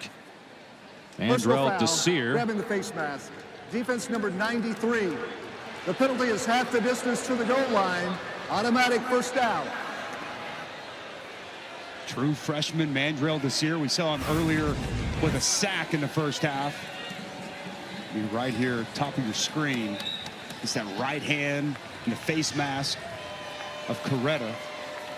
Yeah, you had both, right? You had that player talking about, and then you had the tug at the mask of the running back. 1st down inside the 15. Pump fake. Heinzel in trouble, and he gets walloped back at the 16 for a sack. A.J. Cottrell. Loss of 3. But it's Lyons that really makes this play from the interior. Watch him work on the inside. He's just never going to give up on the play. So force inside to the 3-man rush. Good coverage down the field. Good job applying the pressure and getting Heinzel to the ground. Tony White, first-year defensive coordinator, spent the last 2 years at Nebraska. Syracuse before that. 2nd and 14. One-on-one coverage, a back shoulder throw, and it's incomplete. Kenny Johnson wants a flag for interference, but won't get it on Shamar Arnoux. Well, Arnoux, there was a lot of pulling and shoving. Watch Arnoux work. We haven't called Johnson's name. I mean, he tugs the jersey and pulls back. I think Kenny Johnson, I think he's got quite the gripe there on that. I'm with you. That's a miss by this crew. 3rd down and 14. True freshman working out there, and Arnoux didn't just get the grab, but he also had a pull as Johnson went to the ground. Better locate 0. Desmond Reed is in the backfield. Heinzel in trouble, gets away from 1 man, keeps the play alive, throwing into the end zone for the touchdown. He finds Desmond Reed alone in the end zone. What a play by the true Frosh. And what a bounce back after the 2 interceptions at the end of the first half. Well, it's going to be McCray that's going to come clean. Very similar to the play we saw from Castellanos. The edge player is going to come clean. Heinzel feels this pressure, going to work away. Now watch Des Reed just continue to find space. Works to that open grass, and then Heinzel almost sidearm, flips it over the defender, and hits his running back in the back of the end zone. Castellanos did it in the first half, and now it's Heinzel dropping the arm angle. The point after ties the game at 21. Well, it's a rough way to end the first half for the true freshman, Mason Heinzel. An interception going to half and a touchdown coming out of half. We're all tied up.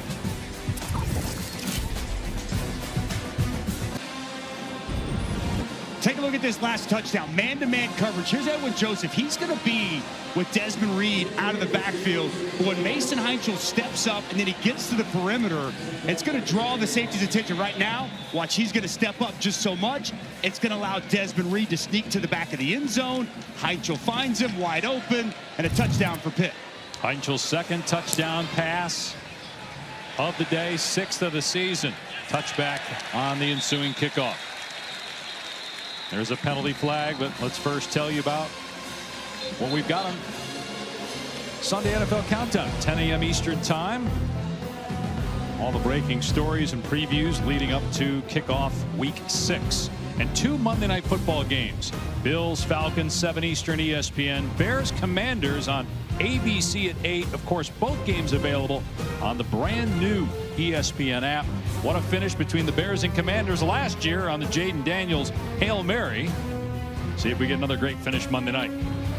Boy, Josh Allen been pretty good on Monday night, right? He likes prime time. Be fun to watch him against that Falcons team in a couple nights. Kickoff actually went out of bounds, so great starting field position here for Florida State on the 35-yard line.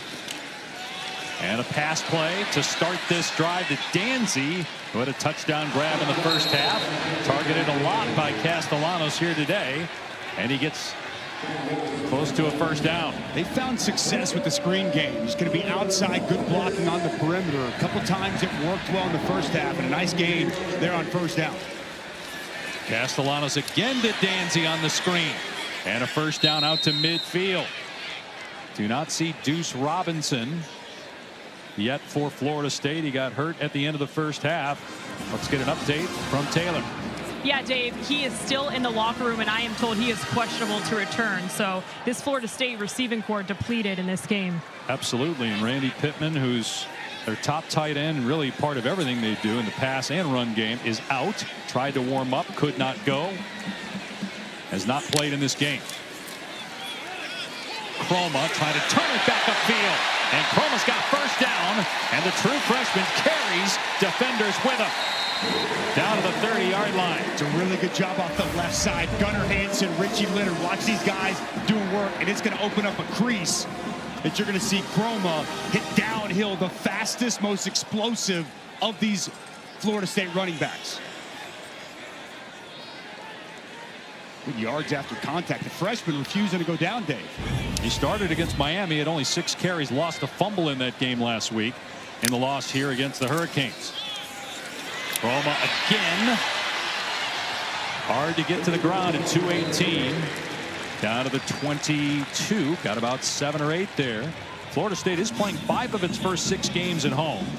The one road game in Virginia, double overtime loss. They'll go to Stanford next week. Still has to go to Clemson and Florida in the rivalry game at the end of the year. Sidearm throw behind Jalen Lucas. And it's going to be close to a first down at the 19. Lucas, one of those players stepping in, going to play more receiver. We've seen a running back. They just like to get him the ball on the perimeter, on the edge. So elusive, and he gets enough to move the sticks.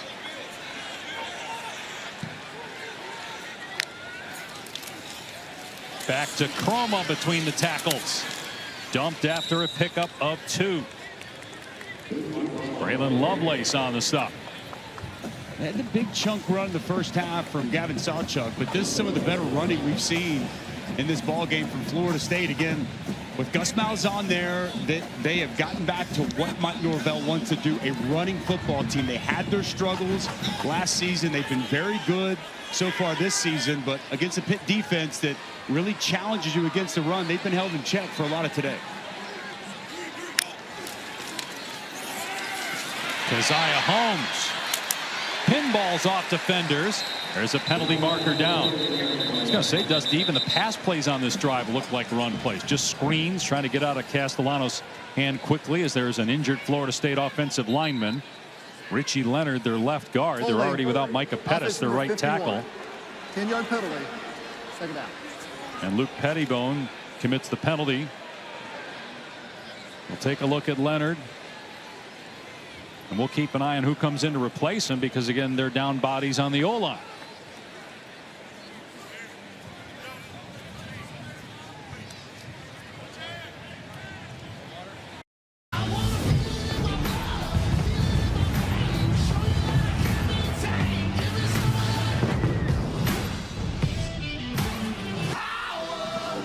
doubleheader on ABC, and nobody knows more about the first game.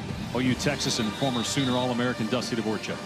It's the best game there is in college football. Look, I am definitely biased, but Cotton Bowl, they're at the State Fair of Texas. There's nothing like it. It's going to be a great scene here today. Let's take you back to 2002.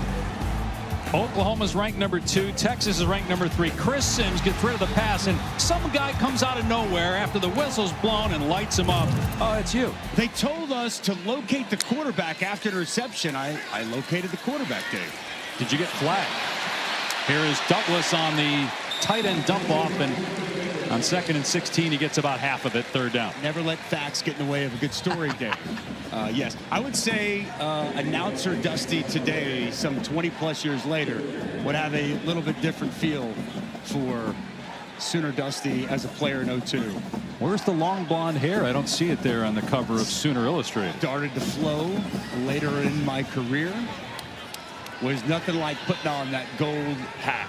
The winner, that's the prize at the end of the game. It's going to be a fun one today with Texas needing a win. Sawchuk on 3rd down and 5, in trouble and tackled for a loss of about 2 at the 16, and now Florida State will have to send out the field goal unit. Well, that's a huge stop for this Pittsburgh defense. And Gavin Sawchuk just unable to find any space there. It's a really good job by the front of Pitt once again in a crucial spot, finding a way to create a negative play. First field goal attempt for either team. Jake Weinberg from 34 yards. 5 of 6 on the season. Pitt blocked a punt in the first half, and they're very good at blocking kicks in general under Pat Narduzzi. They can't get to that one, and the kick is perfect from Weinberg to give Florida State a 3-point lead. Let's keep going on the Red River rivalry as we give you the Aflac trivia question. When was the last time the game was not played at Fair Park in Texas? Well, there was a Big 12 championship that wasn't played there, but that's not Red River. Correct. This better not be a trick. No, it's not. Regular season. Regular season Red River rivalry. I don't know. It predates me, Dave. I'm thinking going way back. Yeah, it definitely predates you. Let's go ahead and answer the Aflac trivia question. The last time the Red River rivalry was not played at Fair Park in Texas, it was in Austin back in 1923. Slightly before our time, Dave. And for anyone asking or wondering, no, the games should not be played home and home. It should stay right where it's at. It shouldn't move to Jerry World, that beautiful facility Jerry Jones has built. It should stay right there, State Fair, Texas, in the Cotton Bowl. There's nothing else like it in all of college football. And traditions, we're losing them by the day, by the year in college football. We got to hold on to some traditions, and that's one I do not want to see go anywhere. I also can't imagine if you didn't say you thought it was the best rivalry in college football. You'd hear about that for years. It's a pretty if you didn't say that. Another pretty good one tonight. How about the 130th time Georgia and Auburn have played? Pretty good one tonight. There, Jordan Hare. Span, former Seminole, going to let that go over his head for another touchback. So Mason Heinchel, who's had an up-and-down second start, 18-year-old from Oregon, Ohio, grew up a Michigan fan. His dad played baseball at Michigan. He wasn't recruited by Michigan. He wasn't recruited by anybody, really. Pitt, Ohio, Liberty, and Bowling Green came on late. And the initial tape that was given to Pat Narduzzi on Mason Heinchel was all run plays. Mason's dad and mom are here, Cindy and Eric. And it was all run plays, and Pat Narduzzi said, no, we don't want him. And then Cade Bell, the offensive coordinator, was trying to push him, gave Narduzzi tape of his passing. After watching that tape, Narduzzi said, we need him here. And he's now replaced Eli Holstein as the starting quarterback as they run Turner on first down for minimal gain. Went from thinking he was just a scrambler to recognizing the guy can get it done both on the move and from the pocket. It's great identification by the 32-year-old offensive coordinator, Cade Bell, who's also the quarterback's coach on the field. They're on the sidelines, who calls the plays. He works with the quarterbacks in between each possession. He found Mason Heinchel, and the amount of belief they have in their young quarterback is immense. Heinchel on second and long, takes off, and he's got a ton of room. heading for the sideline, out of bounds at the 46. A gain of 20. Well, it's man-to-man coverage outside. You're going to play man-to-man coverage. You better have good pass rush lanes. Go ahead and roll it, guys. We're going to freeze it as soon as Heinz will freeze it right there. Watch this lane open up here, and he's just going to take it. He's going to see it. There's no one to account for him down the field. Smart play and a big pickup.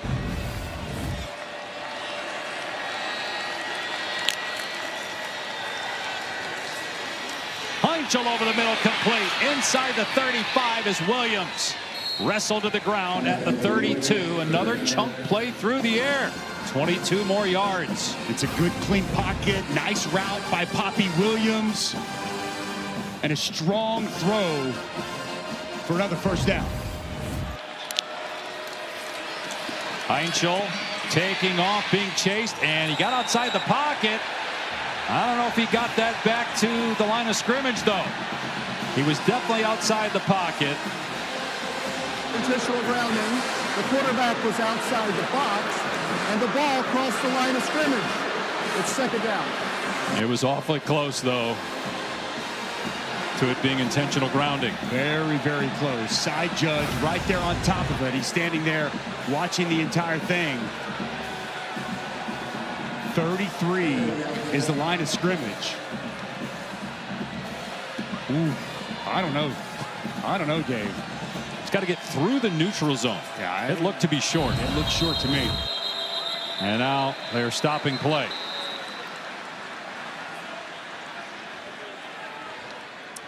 The previous play of the quarterback being outside the box and the ball crossing the line of scrimmage is under further review.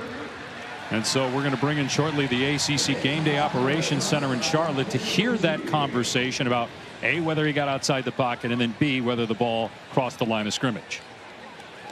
Our referee Riley Johnson, and back in Charlotte, Al Riveron, the ACC coordinator of football officials. Yeah, correct. Right. Look at replay A. Right. Bounce there. That's the one I was just watching. Okay. You're not going to be able to change. Not going to see that. Yeah, not on this. So replay A doesn't show the ball. We cannot determine if that ball is at the 33 or not there. Or we're going to look at any other angles coming in to be able to see this. So not enough there to be able to do anything with this. So if these are our best angles at this point. Is there anything coming in? Okay, so we're looking at the program. At this point, I don't have anything to overturn. Do we all agree? Yes. Do you agree? I agree. Okay. Yep. Agreed. Perfect. Ruling on the field is upheld. Thank you, guys. So not enough video evidence again to overturn the ruling on the field. After further review, the ruling on the field is upheld. Second down.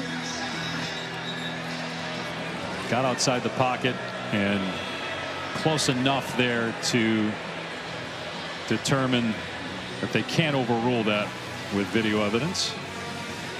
2nd and 10. Keep in mind with Pitt down here that they went for it on 4th down 3 times in the first half. Long way to go still, but they're not yet in field goal range. 2nd and 10.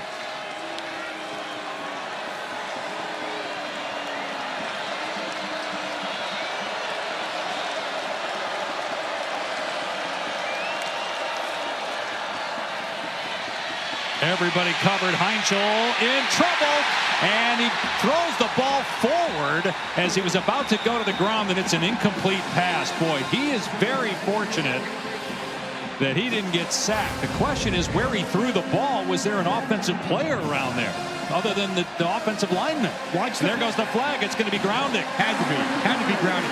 It's Daryl Desir, Intentional the other grounding. twin brother. Offense, number 6. It's a loss of down foul at the spot of the foul. 3rd down. I mean, it had to be, Dave. That's my question. Was his knee down whenever he was retreating? I think knee's down. Yeah. I think it has to be. Yeah. And Desir, just the other twin brother. These Desir brothers, Knowles fans, this is the future of the Florida State defensive line. These two true freshmen, they've just continued to get better and better and better. You saw the power caving down that offensive line, giving Heinzel nowhere to go with the football. It's a loss of 18, but I would imagine this will get looked at further. Well, they're saying no. Regardless, 3rd and 28. It's basically where the spot was going to be anyway, with a penalty or the sack. Heinkel in trouble again. And he's just going to run. And this will allow the punter to try to pin Florida State deep. I can tell you, as a former defensive lineman, it means a lot to the guy who should get the sack. Okay, fair. Very fair. Goes down the stat book as a penalty. And it sure appeared that it should have gone down as a sack. That's a good hold by that Florida State defense. Pitt was on the move there. Looked like they were well on their way into scoring position. Good job getting after Mason Heinkel twice on that possession with a good pass rush. LaWayne McCoy is deep for Florida State. And an excellent punt by Junko. Fair caught at the 6.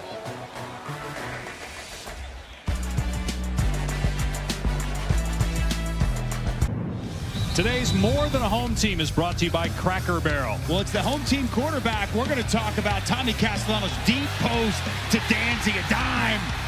With that catch, can't throw it any better. And how about Kyle Lewis? He's unaccosted off the edge. Tommy Castellanos spins out of that, kind of throws up a prayer. But with basketball season starting up, how about Landon Thomas playing power forward, boxing out the defender and getting that touchdown before halftime? Look at you with NBA preseason action underway. Tomorrow on ESPN as well, Keziah Holmes with a nice run on first down, gets a first down. Castellanos has 2 touchdowns and 3 incompletions. And we touched on this at the start of the telecast. Against Alabama, 14 attempts. That's what the coaches want. Too many attempts last week. Part of that was, though, they got behind against Miami 28-3. As long as the game is, plays the way that they want, Gus Malzahn wants to run the football, wants to keep the pass attempts at a minimal number. Another run for Holmes through a crease at the 20, and then he gets drilled at the 22 by Baines Marquez, but it's a gain of 5. A good job there. Landon Thomas, tight end, playing for Randy Pittman Jr. This key block helping spring the nice run on first down. Gus Malzahn comes in.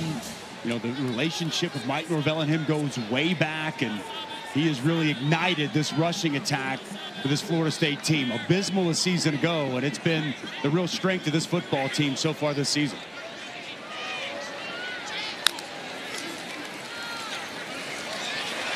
Holmes to the perimeter, and he gets the first down. That relationship you mentioned goes back to 2007 when Norvell was a grad assistant for Gus Malzahn when he was at Tulsa. They've been friends ever since. Malzahn got a call when they made a change at OC here in Tallahassee from Norvell, and they started talking about candidates, and after a while Norvell said, well, what about you? You interested? And here we are a few months later. Another run play on first down to Holmes between the tackles. The 32-yard line for 4 yards. And Coach Norvell told us it was a no-brainer and called it a wonderful situation for both of them. Both Coach Malzahn and Mike Norvell looking much younger. I like the goatee there on Coach Norvell as a grad assistant. Well, he had the cornrows back when he was playing. We've shown that picture a lot on ESPN over the years. Interesting for Gus Malzahn. First time he's been a coordinator in a long time. He told us he can really focus on the players, focus on the coaching aspect of things instead of all the other things that you're tugged on as a head coach. Final minute of the 3rd quarter. Florida State up 3. Another handoff. Sawchuk as Florida State starts to lean on that lighter Pitt D-line. Short of a first down, though. 3rd down. This is a roll your sleeves up, we're bigger, we're better than you type of drive. The way it started from their own 4, it's been all carries here on this drive. And this offensive line, as this game continues to wear on, they're really starting to lean on that undersized Pitt front. They do have to snap it, about a 5-second difference in the clocks here at the end of the quarter on 3rd down and a yard. And Sawchuk met in the hole, but did get the first down. Well, Florida State starting to put the football in the hands of their group of running backs, and they will take a 3-point lead to the 4th, trying to end a 2-game skid and get their first conference win in more than a calendar year. Still some work to do at home, though, against Pitt.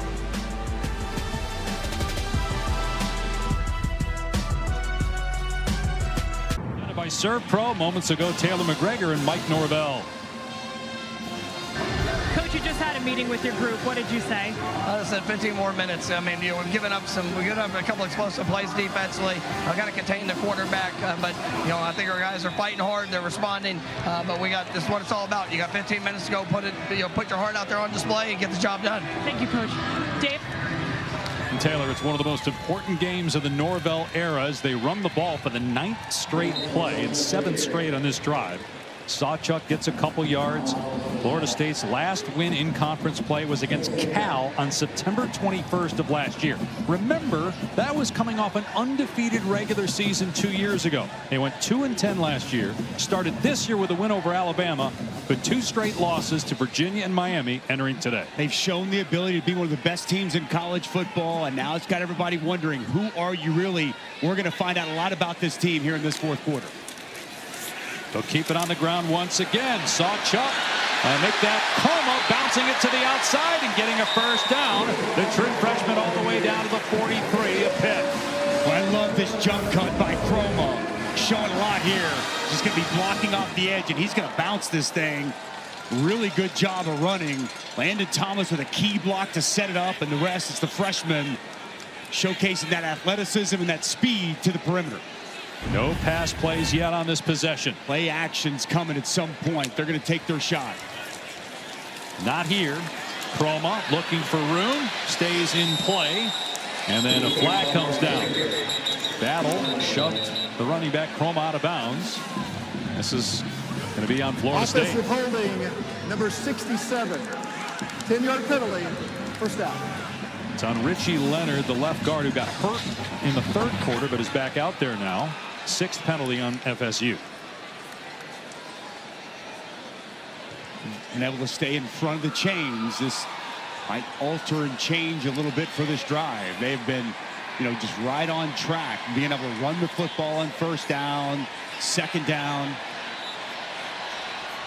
Wonder if now we see Gus change his plan of action, backed up on 1st and 20.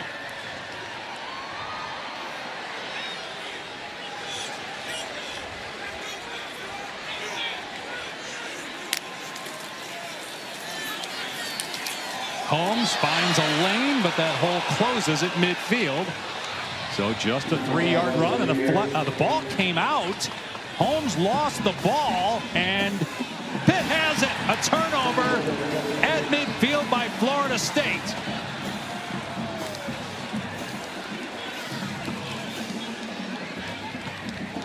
Wow, I did not see who punched that out, Dave.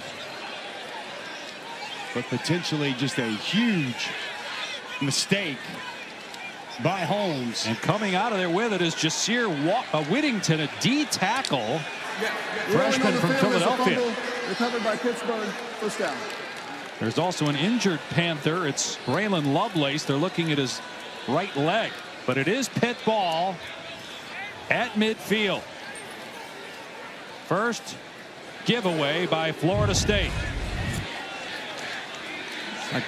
21 comes in, rakes this ball out. Harrison punches it out. We'll take a look on the other side.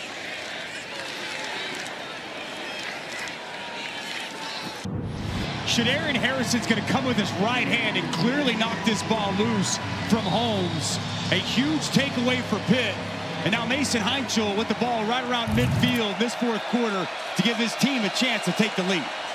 He's got 2 touchdown passes, also 2 picks in his first road start. He gets hit, but he delivers to Desmond Reed. Reed inside the 25. And Reed finally brought down at the 14. Heinchel bounces up to his feet after getting drilled in the back that time by Rawls. But they created the matchup they wanted. Desmond Reed on linebacker, A.J. Cottrell. And he's unable to stay with them. Linebacker on Desmond Reed is a terrible matchup. They've been exploiting it all throughout the course of this ball game. And then Desmond Reed, you see him celebrating. He's hurt now. Let's check in with Taylor. Dave, before this play, he was with trainers on the sideline pounding liquids. I actually saw him vomit on the sideline before going back out there on this play. So we'll keep an eye on him as he's down on the field right now. Well, he's been everything, Taylor, to Pitt today. 8 catches, 155 yards, and 2 touchdowns. He's a running back. He's also got 35 rushing yards. Missed the last couple of games. You wonder how much practice, just his body hasn't been used to the reps. And look, it was going to be almost a game time decision if he was even going to be able to go today. Probably didn't have a ton of reps throughout the course of the week. And well, just great matchups right here. This matchup they were able to create right here. 41 Cottrell, and you're going to see Desmond Reed work inside. A lot of green grass out in front. And Cade Bell is all about trying to create those matchups for Desmond Reed, a player that goes back with him to Western Carolina. When Cade Bell got this job at Pitt last season, he brought Desmond Reed over. Desmond Reed was a second-team AP All-American last year, All-Conference, a preseason All-American, and he has been the most impactful player in this game for Pitt. Now he's over on the sidelines.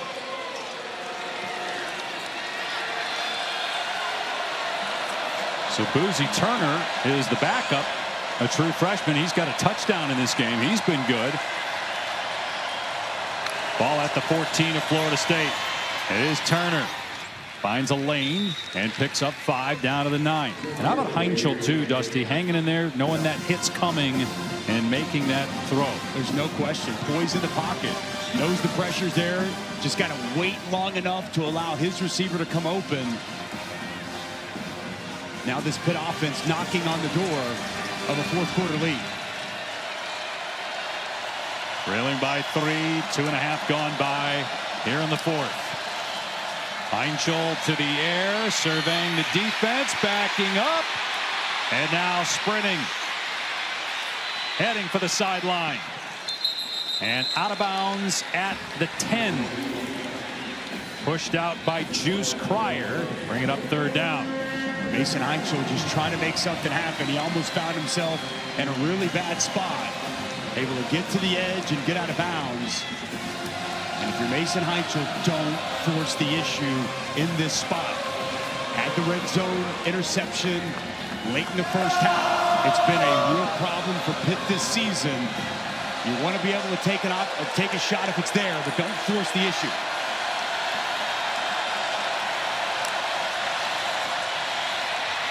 Heinchel in trouble, escapes, being chased at the 20, and the pass just off the mark, intended for Kenny Johnson. Mandrell Desir with the pressure, and here comes the field goal team looking to tie the game. Well, Kenny Johnson broke open. Have not been able to get him the ball all day, but excellent pursuit by Desir, and Heinchel just unable to get the football to 2. That was awfully close, though. Heinchel was upset with himself. He's that confident. He thought he should have made that throw. And now a 28-yard try by Bukowski, who's 10 of 11 on the year.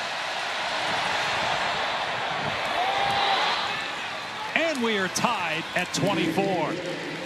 11:38 to go in Tallahassee.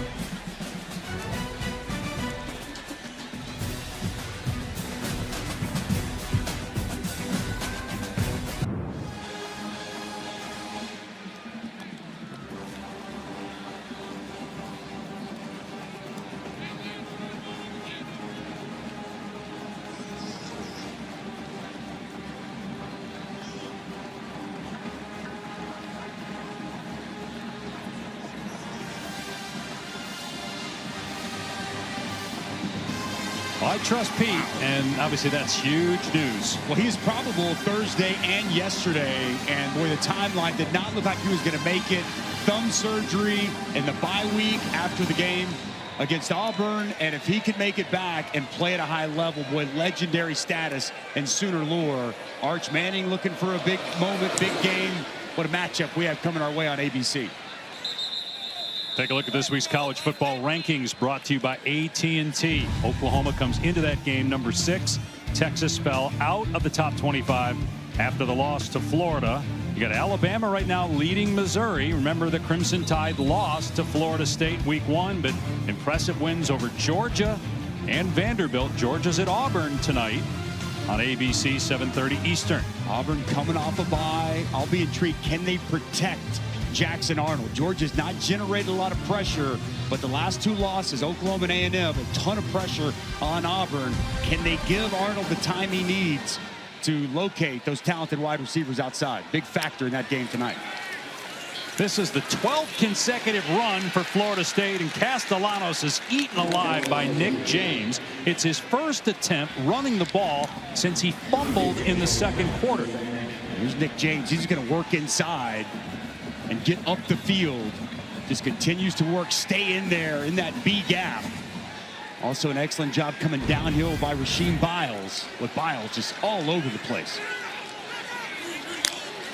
Second down and 11, quick throw, and it dropped. That was a forward pass. Danzy put it on the deck. Maybe heard some footsteps from a couple of DBs.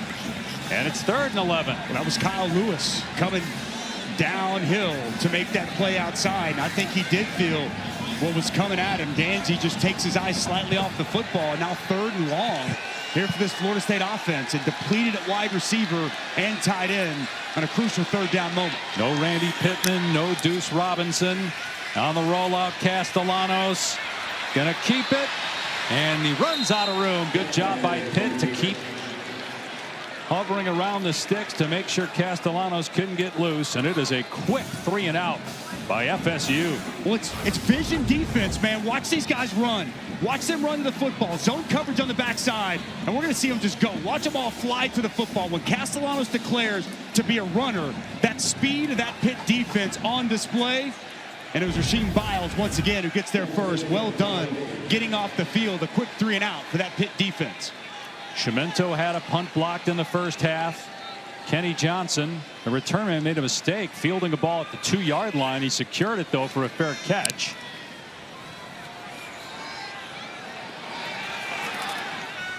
And the fair catch made at the 20-yard line after a 42-yard punt. Our college football headlines presented by Twisted Tea. We mentioned Texas falling out of the top 25. Penn State fell out. But hey, UCLA is blowing out Michigan State right now. What a job by that coaching staff. Texas Tech now in the top 10. Miami, we'll see them next Friday night against Louisville. They have the highest in FBS, according to ESPN Analytics, chance to enter bowl season unbeaten. Well, Miami looks good. Florida State fans know that. They saw it last week. Line of scrimmage team, both offense and defense, and Carson Beck is absolutely dealing. They're on their bye this week. They have Louisville in their backyard in Miami next Friday night. Should be an interesting game, but your preseason 1 and 2 and the AP out of the top 25 by the second weekend of October. Turner off the left edge, lowers the shoulder on Ashland Barker, only 180 pounds, but he delivered the blow to Barker, who's 220. Desmond Reed got the helmet back on. We'll see if he returns. He's got over 150 receiving yards, and the first back at Pitt since Nick Goings in 1999 to have multiple touchdown catches. Important if he gets back in the game, but Boozy Turner has stepped up and really made some nice runs. Just see that burst that he has when he's got the football.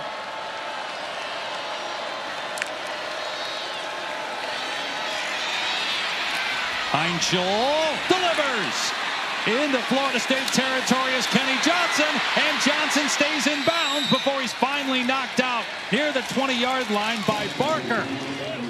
On the cusp of the red zone after that 42-yard catch and run. Well, it's a 3-man pressure, plenty of time for Heinschel. Dig route coming inside, and as Heinschel moves to his right, he doesn't miss an open Kenny Johnson this time. Hits him right, center mass. And you see Kenny Johnson been waiting for the opportunities all day. Really well done after the catch. Pitt in field goal range, tie game, inside 9 minutes to go.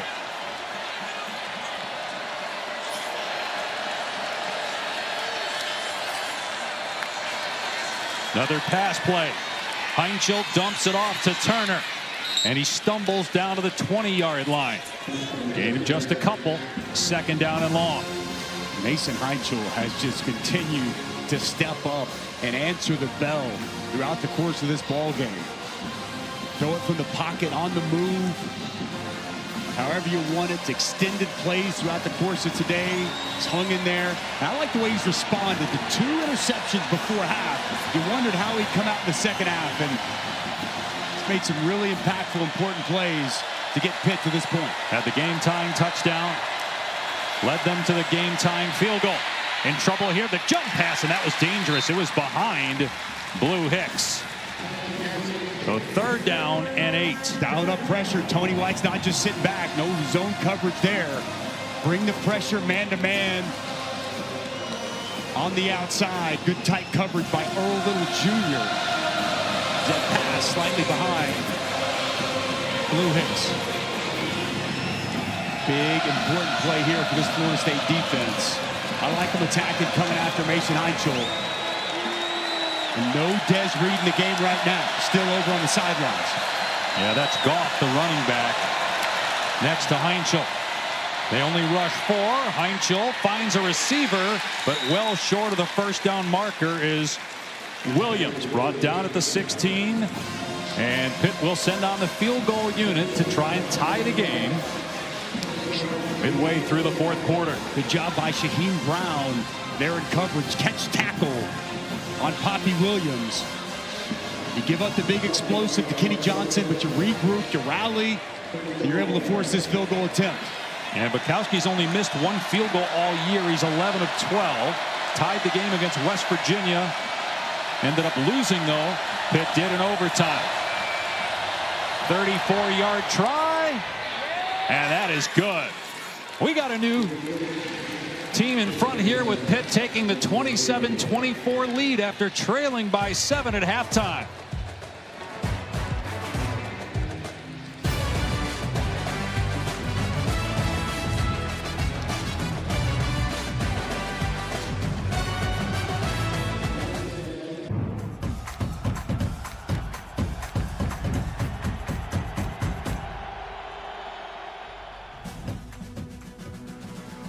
ESPN College Football is presented by ServPro, the #1 choice in cleanup and restoration. Well, this season has been a microcosm of the last 2, the highest of highs. The win over Alabama, like the undefeated season 2 years ago in the regular season anyway. And then the last 2 games similar to last year where they just couldn't beat anybody. And now perhaps the most important drive of Mike Norvell's tenure. They haven't won a conference game in more than a calendar year. 7:16 to go in the game. They led by 7 at halftime, but outscored 13-3 here in the second half. A rare kick return in this game. Jalen Lucas, and he's past the 25-yard line, down at the 26. And it's been mostly run here in the second half. Well, they let Castellanos throw it at all. He's only got 4 incompletions, 2 touchdowns, no turnovers. He has not impacted the game much with his legs, which he typically does. Pitt's done a good job corralling him. 7 rushes for only 10 yards. He's going to have to make some plays on this drive. So much on this drive for this team, and this is what Tommy Castellanos came to Tallahassee for. Moments like this. Yeah, they ran it 12 straight plays. One of those was a turnover by Keziah Holmes. Pitt got 3 points on him. They'll keep it on the ground here on first down. And not much for Sawchuk. And this is an undersized Pitt defensive line, but they're really good, Dusty, getting off blocks, making plays. They get up the field. They get on edges. These linebackers are flying downhill. That's who Pat Narduzzi is, going back to his time at Michigan State. Randy Bates, his defensive coordinator now. It's the exact same principles. Those press quarters, safeties are down, and a defensive line that just creates havoc against opposing run games. Pass play, Castellanos from the pocket has to step up, launches, incomplete. He was trying to hit his tight end Thomas, who had a touchdown catch in the first half. And we really shouldn't be surprised that Pitt is in this position. They started 7-0 last year. They beat a ranked team 8 of the last 9 years. And now a critical 3rd down and 8. And they've had a lead in all 5 games this season in the 4th quarter. Showing 5 at the line of scrimmage here. Kyle Lewis off the edge.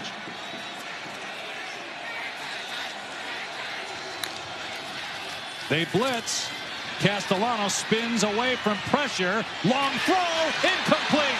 Tried to hit Makai Danzy right at the sticks.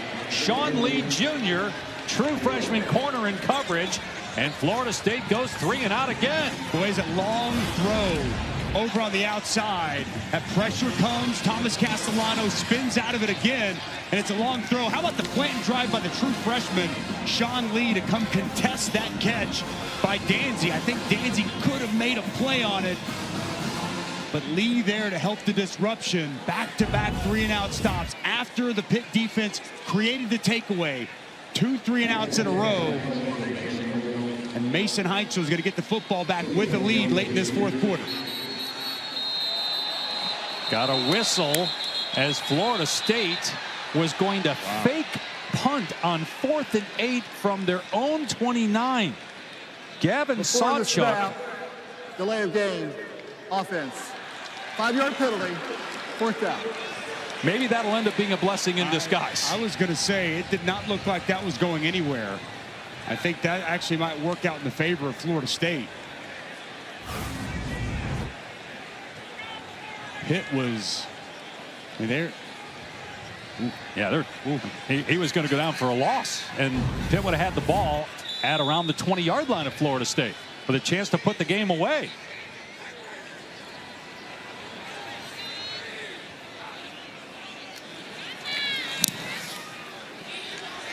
Good punt, backpedaling and signaling, and making the fair catch is Johnson as he goes to the ground around the Pitt 28-yard line. Well, Mason Heinzel, the true freshman, first ever road start. He had 2 turnovers before the first half ended. This touchdown pass was phenomenal here in the second half. And how about this big throw in the last drive, moving to his right, finding his favorite target, Kenny Johnson, across the middle. 2 big key plays and key throws here in this second half. It's what's really helped and catapulted Pitt to this 27-24 lead. He was the 3rd string quarterback in camp, true freshman. Now he's starting at Florida State. Could get a huge win for his team and provide potentially a knockout punch on Florida State's season. Back in Reed, no running room though, off the left side. Bounced out by Jabril Rawls and Daniel Lyons. And Florida State's defense answer the call here with 6 minutes to go and the Noles down 3. Well, it's a good job on first down stringing that out. Great to see Desmond Reed back in the game. He's missed the last 2 games. He's been such a key piece of this offense today. Creates matchups out of the backfield, whether it's a linebacker, it's a safety. Florida State has not had an answer for Desmond Reed as a pass catcher. Play action. Heinzel unloads, and it's pulled in for a first down. Poppy Williams at the 43-yard line, a 16-yard pickup. And once again, no pressure. It's a 4-man rush, but they do not get home. And Mason Heinzel just a strike down the field to Poppy Williams. Nice route and a better throw. And now Pitt will take a little time off the clock here, getting the check from the sideline. Heinzel with excellent second half numbers after what Dusty just illustrated, those end of half mistakes. They'll run Reed, and he gets swallowed at the 47 by Amari Williams. 3rd down and about, I checked that 2nd down and about 7 here on the 46-yard line with a clock nearing 4.5 to go, and Pitt up 3. Cade Bell checking that play sheet. He was brought in because he's such an outstanding play caller. He's got the utmost belief and trust in his quarterback. Regardless of the age, he believes in him fully. We'll see if he continues to put the ball in his hands on this drive. The 18-year-old who replaced veteran Eli Holstein last game at quarterback. He'll take off here and a ton of room. Heinzel fumbles the ball, and it somehow pinballs forward to a Pitt player. Recovered by Turner. They actually ended up getting about 7 or 8 yards more. Earl Little hacked it out, but what a bounce in favor of the Panthers. Sometimes the ball just bounces your way, and that's the case. Earl Little Jr., bam, bangs that ball out. But how about the hustle down the field? Great job by Turner. And Florida State still doesn't have a fumble recovery all year. That would have been the perfect time to get number 1. Turner on the pitch. Down to the 18. Nearing 3 minutes to go. Florida State desperately needs a stop, down 3. A field goal would obviously keep the Seminoles alive. A touchdown by Pitt would put the Noles in real danger. So many times today, Florida State has had pressure coming. Mason Heinchel has made that initial defender miss. He just did it on that big run, one of the biggest plays of this game.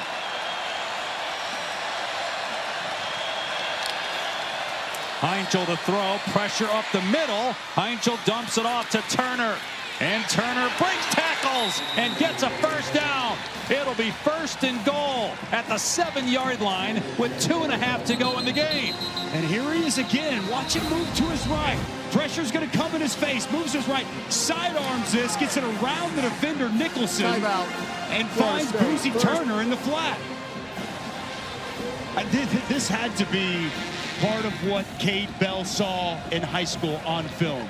Messy pocket, moving around, scrambling, finding a way to make plays. That's what he told us. This kid just made plays. When I put the film in, he made plays.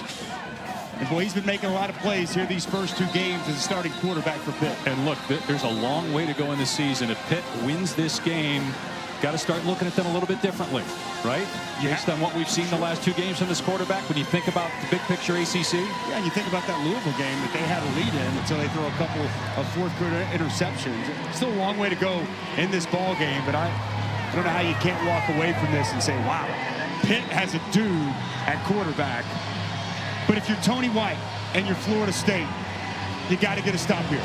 Because even we can talk all this about Mason Heinchel. If Florida State's defense can limit this to a field goal and give Tommy Castellanos the football back with a chance to win this game, it would be absolutely huge.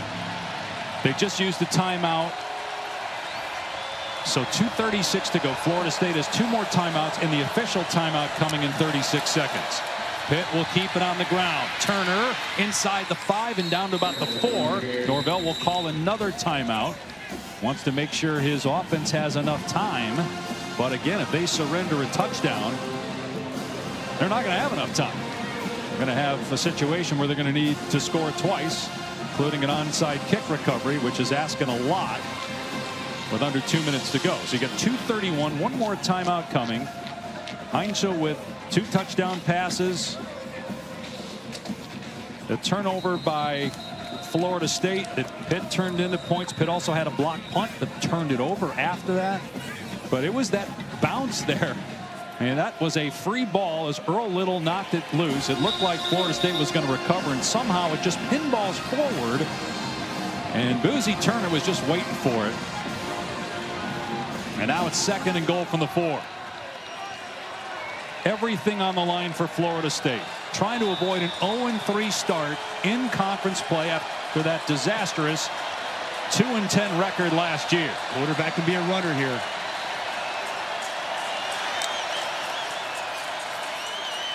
Into the end zone. Turner with the Pitt touchdown. It's a 2-possession game with 2:28 to go.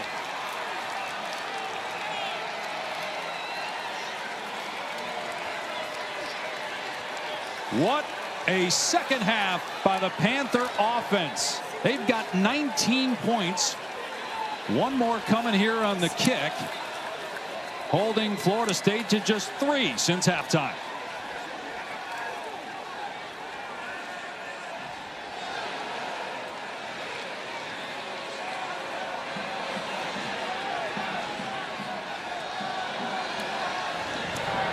Butkowski makes it 34-24 Pitt. Well, this crowd is stunned, and it's going to be physical football right at you. The right side of your offensive line. It's B.J. Williams going to get a key block. It's 70 Bear, and then watch Johnson come in motion and get a key block on the safety, Earl Little Jr. You cannot draw it up any better. Perfectly blocked, and it's Turner getting downhill and getting in the end zone, and a fiery Mason Heichel on the Pitt sideline. He almost turned it over. Little punches it free. You see it hit the leg of a Pitt player and just happens to end up in the hands of Turner. Pitt makes the most of getting that fortunate bounce. They score a touchdown, and the FSU fans head for the exits, needing either a field goal or a touchdown here on this drive. An onside kick recovery and another score with just 2 timeouts left, one of their own and the official 2-minute timeout. And a lot of questions about where this Florida State program is headed will be asked if the Noles don't make this comeback. Touchback, it'll come out to the 25-yard line. Former Seminole Deion Sanders, Coach Prime, and the Buffaloes coming up next year on ESPN, hosting Iowa State, which is ranked 22nd in the country. They're going to have to operate really quickly here, Dave. I mean, it's not impossible. And you got a 2-minute, you got a timeout. Things have to go your way, likely an onside kick. But the last 2 possessions have resulted in 3 and outs. They got to find a way to get the ball down the field. They need to create some explosive plays as this Pitt defense has really started to settle in. He's only thrown 3 passes, Castellanos, here in the 4th quarter, and he does not have a completion. He has one here, though, to the 41-yard line, and LaWayne McCoy, a first down gain of 16. A strike to McCoy there. Good route. It's exactly what they needed to start this drive. You look at their last 3 drives, Dusty. Remember that drive that had the fumble? That was a great drive. They were leaning on that Pitt D line. The game was tied at that point, but they turned it over. Castellanos eluding pressure and running. He slides, and that's going to take us down to the 2-minute timeout.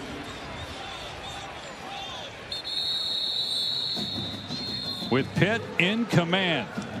A shocking turn of events in the 4th quarter for Florida State.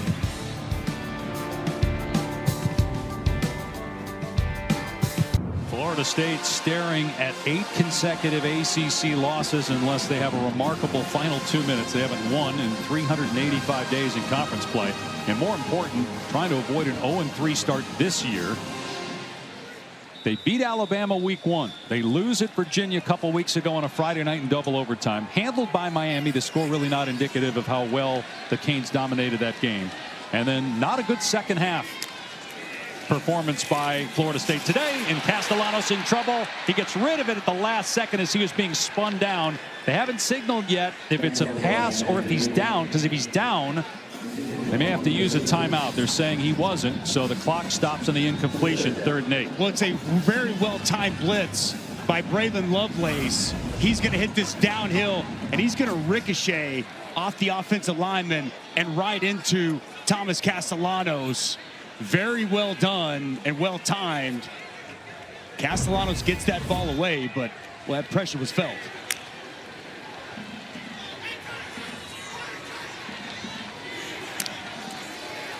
Four-man rush this time. Castellanos from the pocket, airing it out. He's got a man, and it's caught inside the 10. Danzy, touchdown, Florida State. The Noles are not done yet.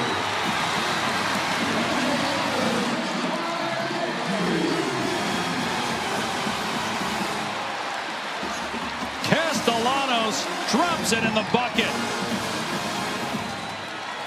That drive takes 43 seconds. They'll still have to recover an onside kick, and they're 0 for 3 on those this year.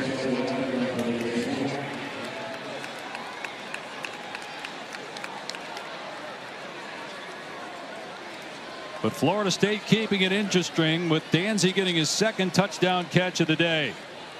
3rd touchdown pass by Castellanos. The ruling on the field of a touchdown is under further review. So they'll look to see if Danzy was tackled inside the 1. And obviously time is of the essence here for Florida State. They are hoping that this play is upheld and the clock will stay at 1:45.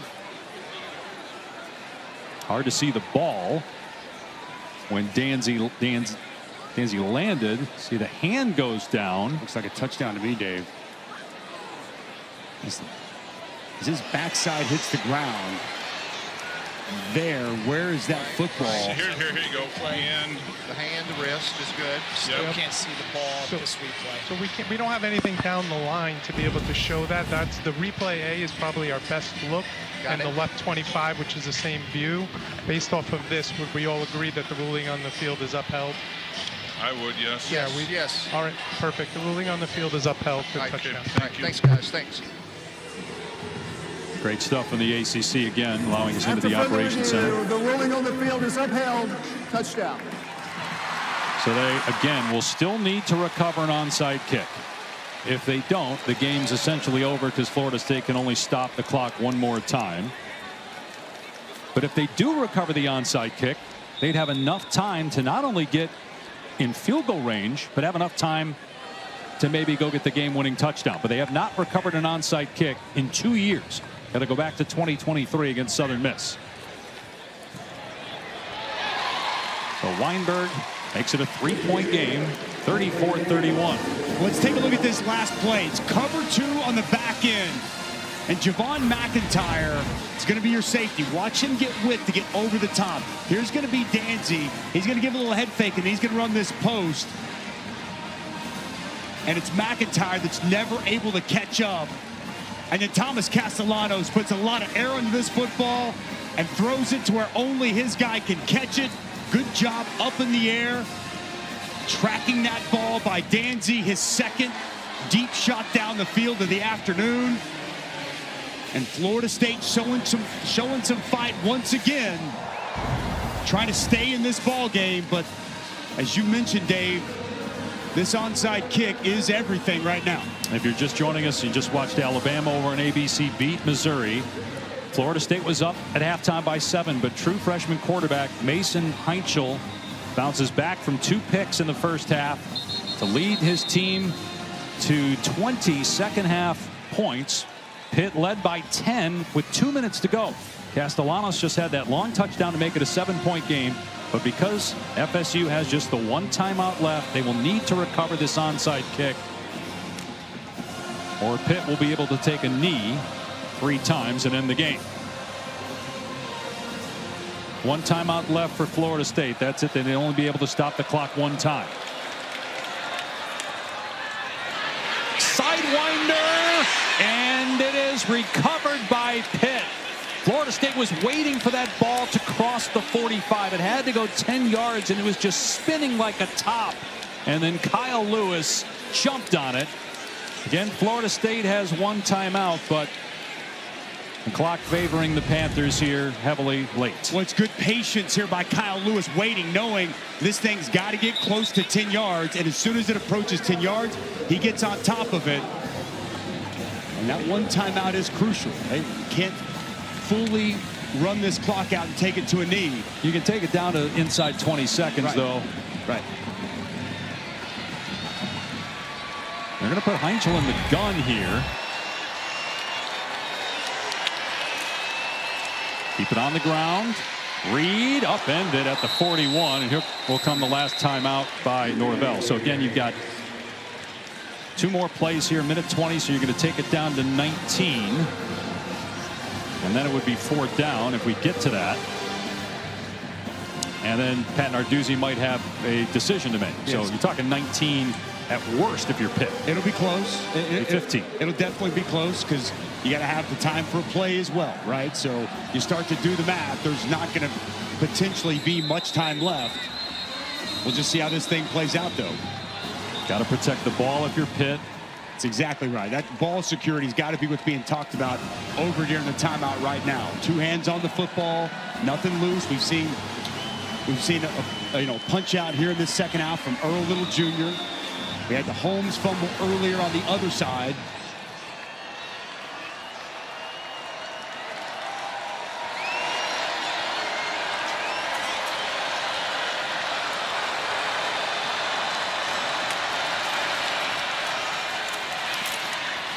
And down to the 37-yard line is Reed. So the play clock starts now. So The next snap will come with about 50 seconds to go. And now we have a Florida State player down. Was the ball set? If he went down and presented himself injured after the ball was spotted, and Florida State doesn't have a timeout, that would be a penalty on Florida State. And with it being 3rd down and 3, the clock was stopped for the injured player. This qualifies for a 10-second runoff. Please remove 10 seconds from the game clock. 127 down to 117, and start it on my signal. Thank you. Which at this point is that's 10 costly seconds that come off the board. Blake Nicholson, you'll see him right here. He looks over. He takes a knee well before it's set. They're still pulling bodies off the pile. Blake Nicholson's over here on a knee, and they blow it dead right there. But 10-second runoff. And then the center gets pushed. That's a penalty on Florida State. That's going to get Pitt a 1st down. And the game's basically going to be over. Darrell Jackson Jr. for some reason goes offside and shoves Lyndon Cooper.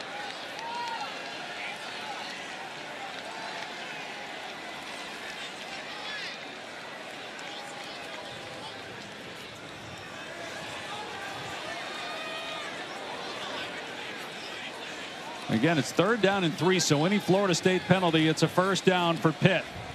And the Noles out of timeouts. Offside defense with contact. That 5-yard penalty will result in a 1st down. It also qualifies for a 10-second runoff. This just cannot happen in this situation, Dave. And Darrell Jackson Jr.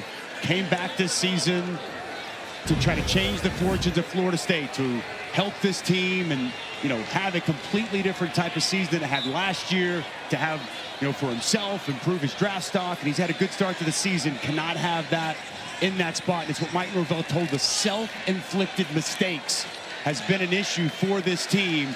And we're seeing them here again as they're going to lose their 3rd straight to start ACC play. They'll take the clock down. About 2 on the play clock. Heinchel takes a knee. What a win for Pitt, but the story nationally will be another loss for Florida State. 3 straight defeats for a team that all of a sudden, after the shocking win over Bama, people were talking about again as a playoff contender. But really the last 3 weeks, they've shown who they are. Now 0-3 in conference play. And Pat Narduzzi's Panthers do it again. At least 1 win over a ranked team in 9 of the last 10 years as they win in Tallahassee with a true freshman quarterback. 34-31. For Dusty Dvorak, Taylor McGregor, our entire outstanding crew, Dave Pasch saying so long from Tallahassee, where Pitt stuns the Seminoles. Now we send you to Boulder, Iowa State, in Colorado.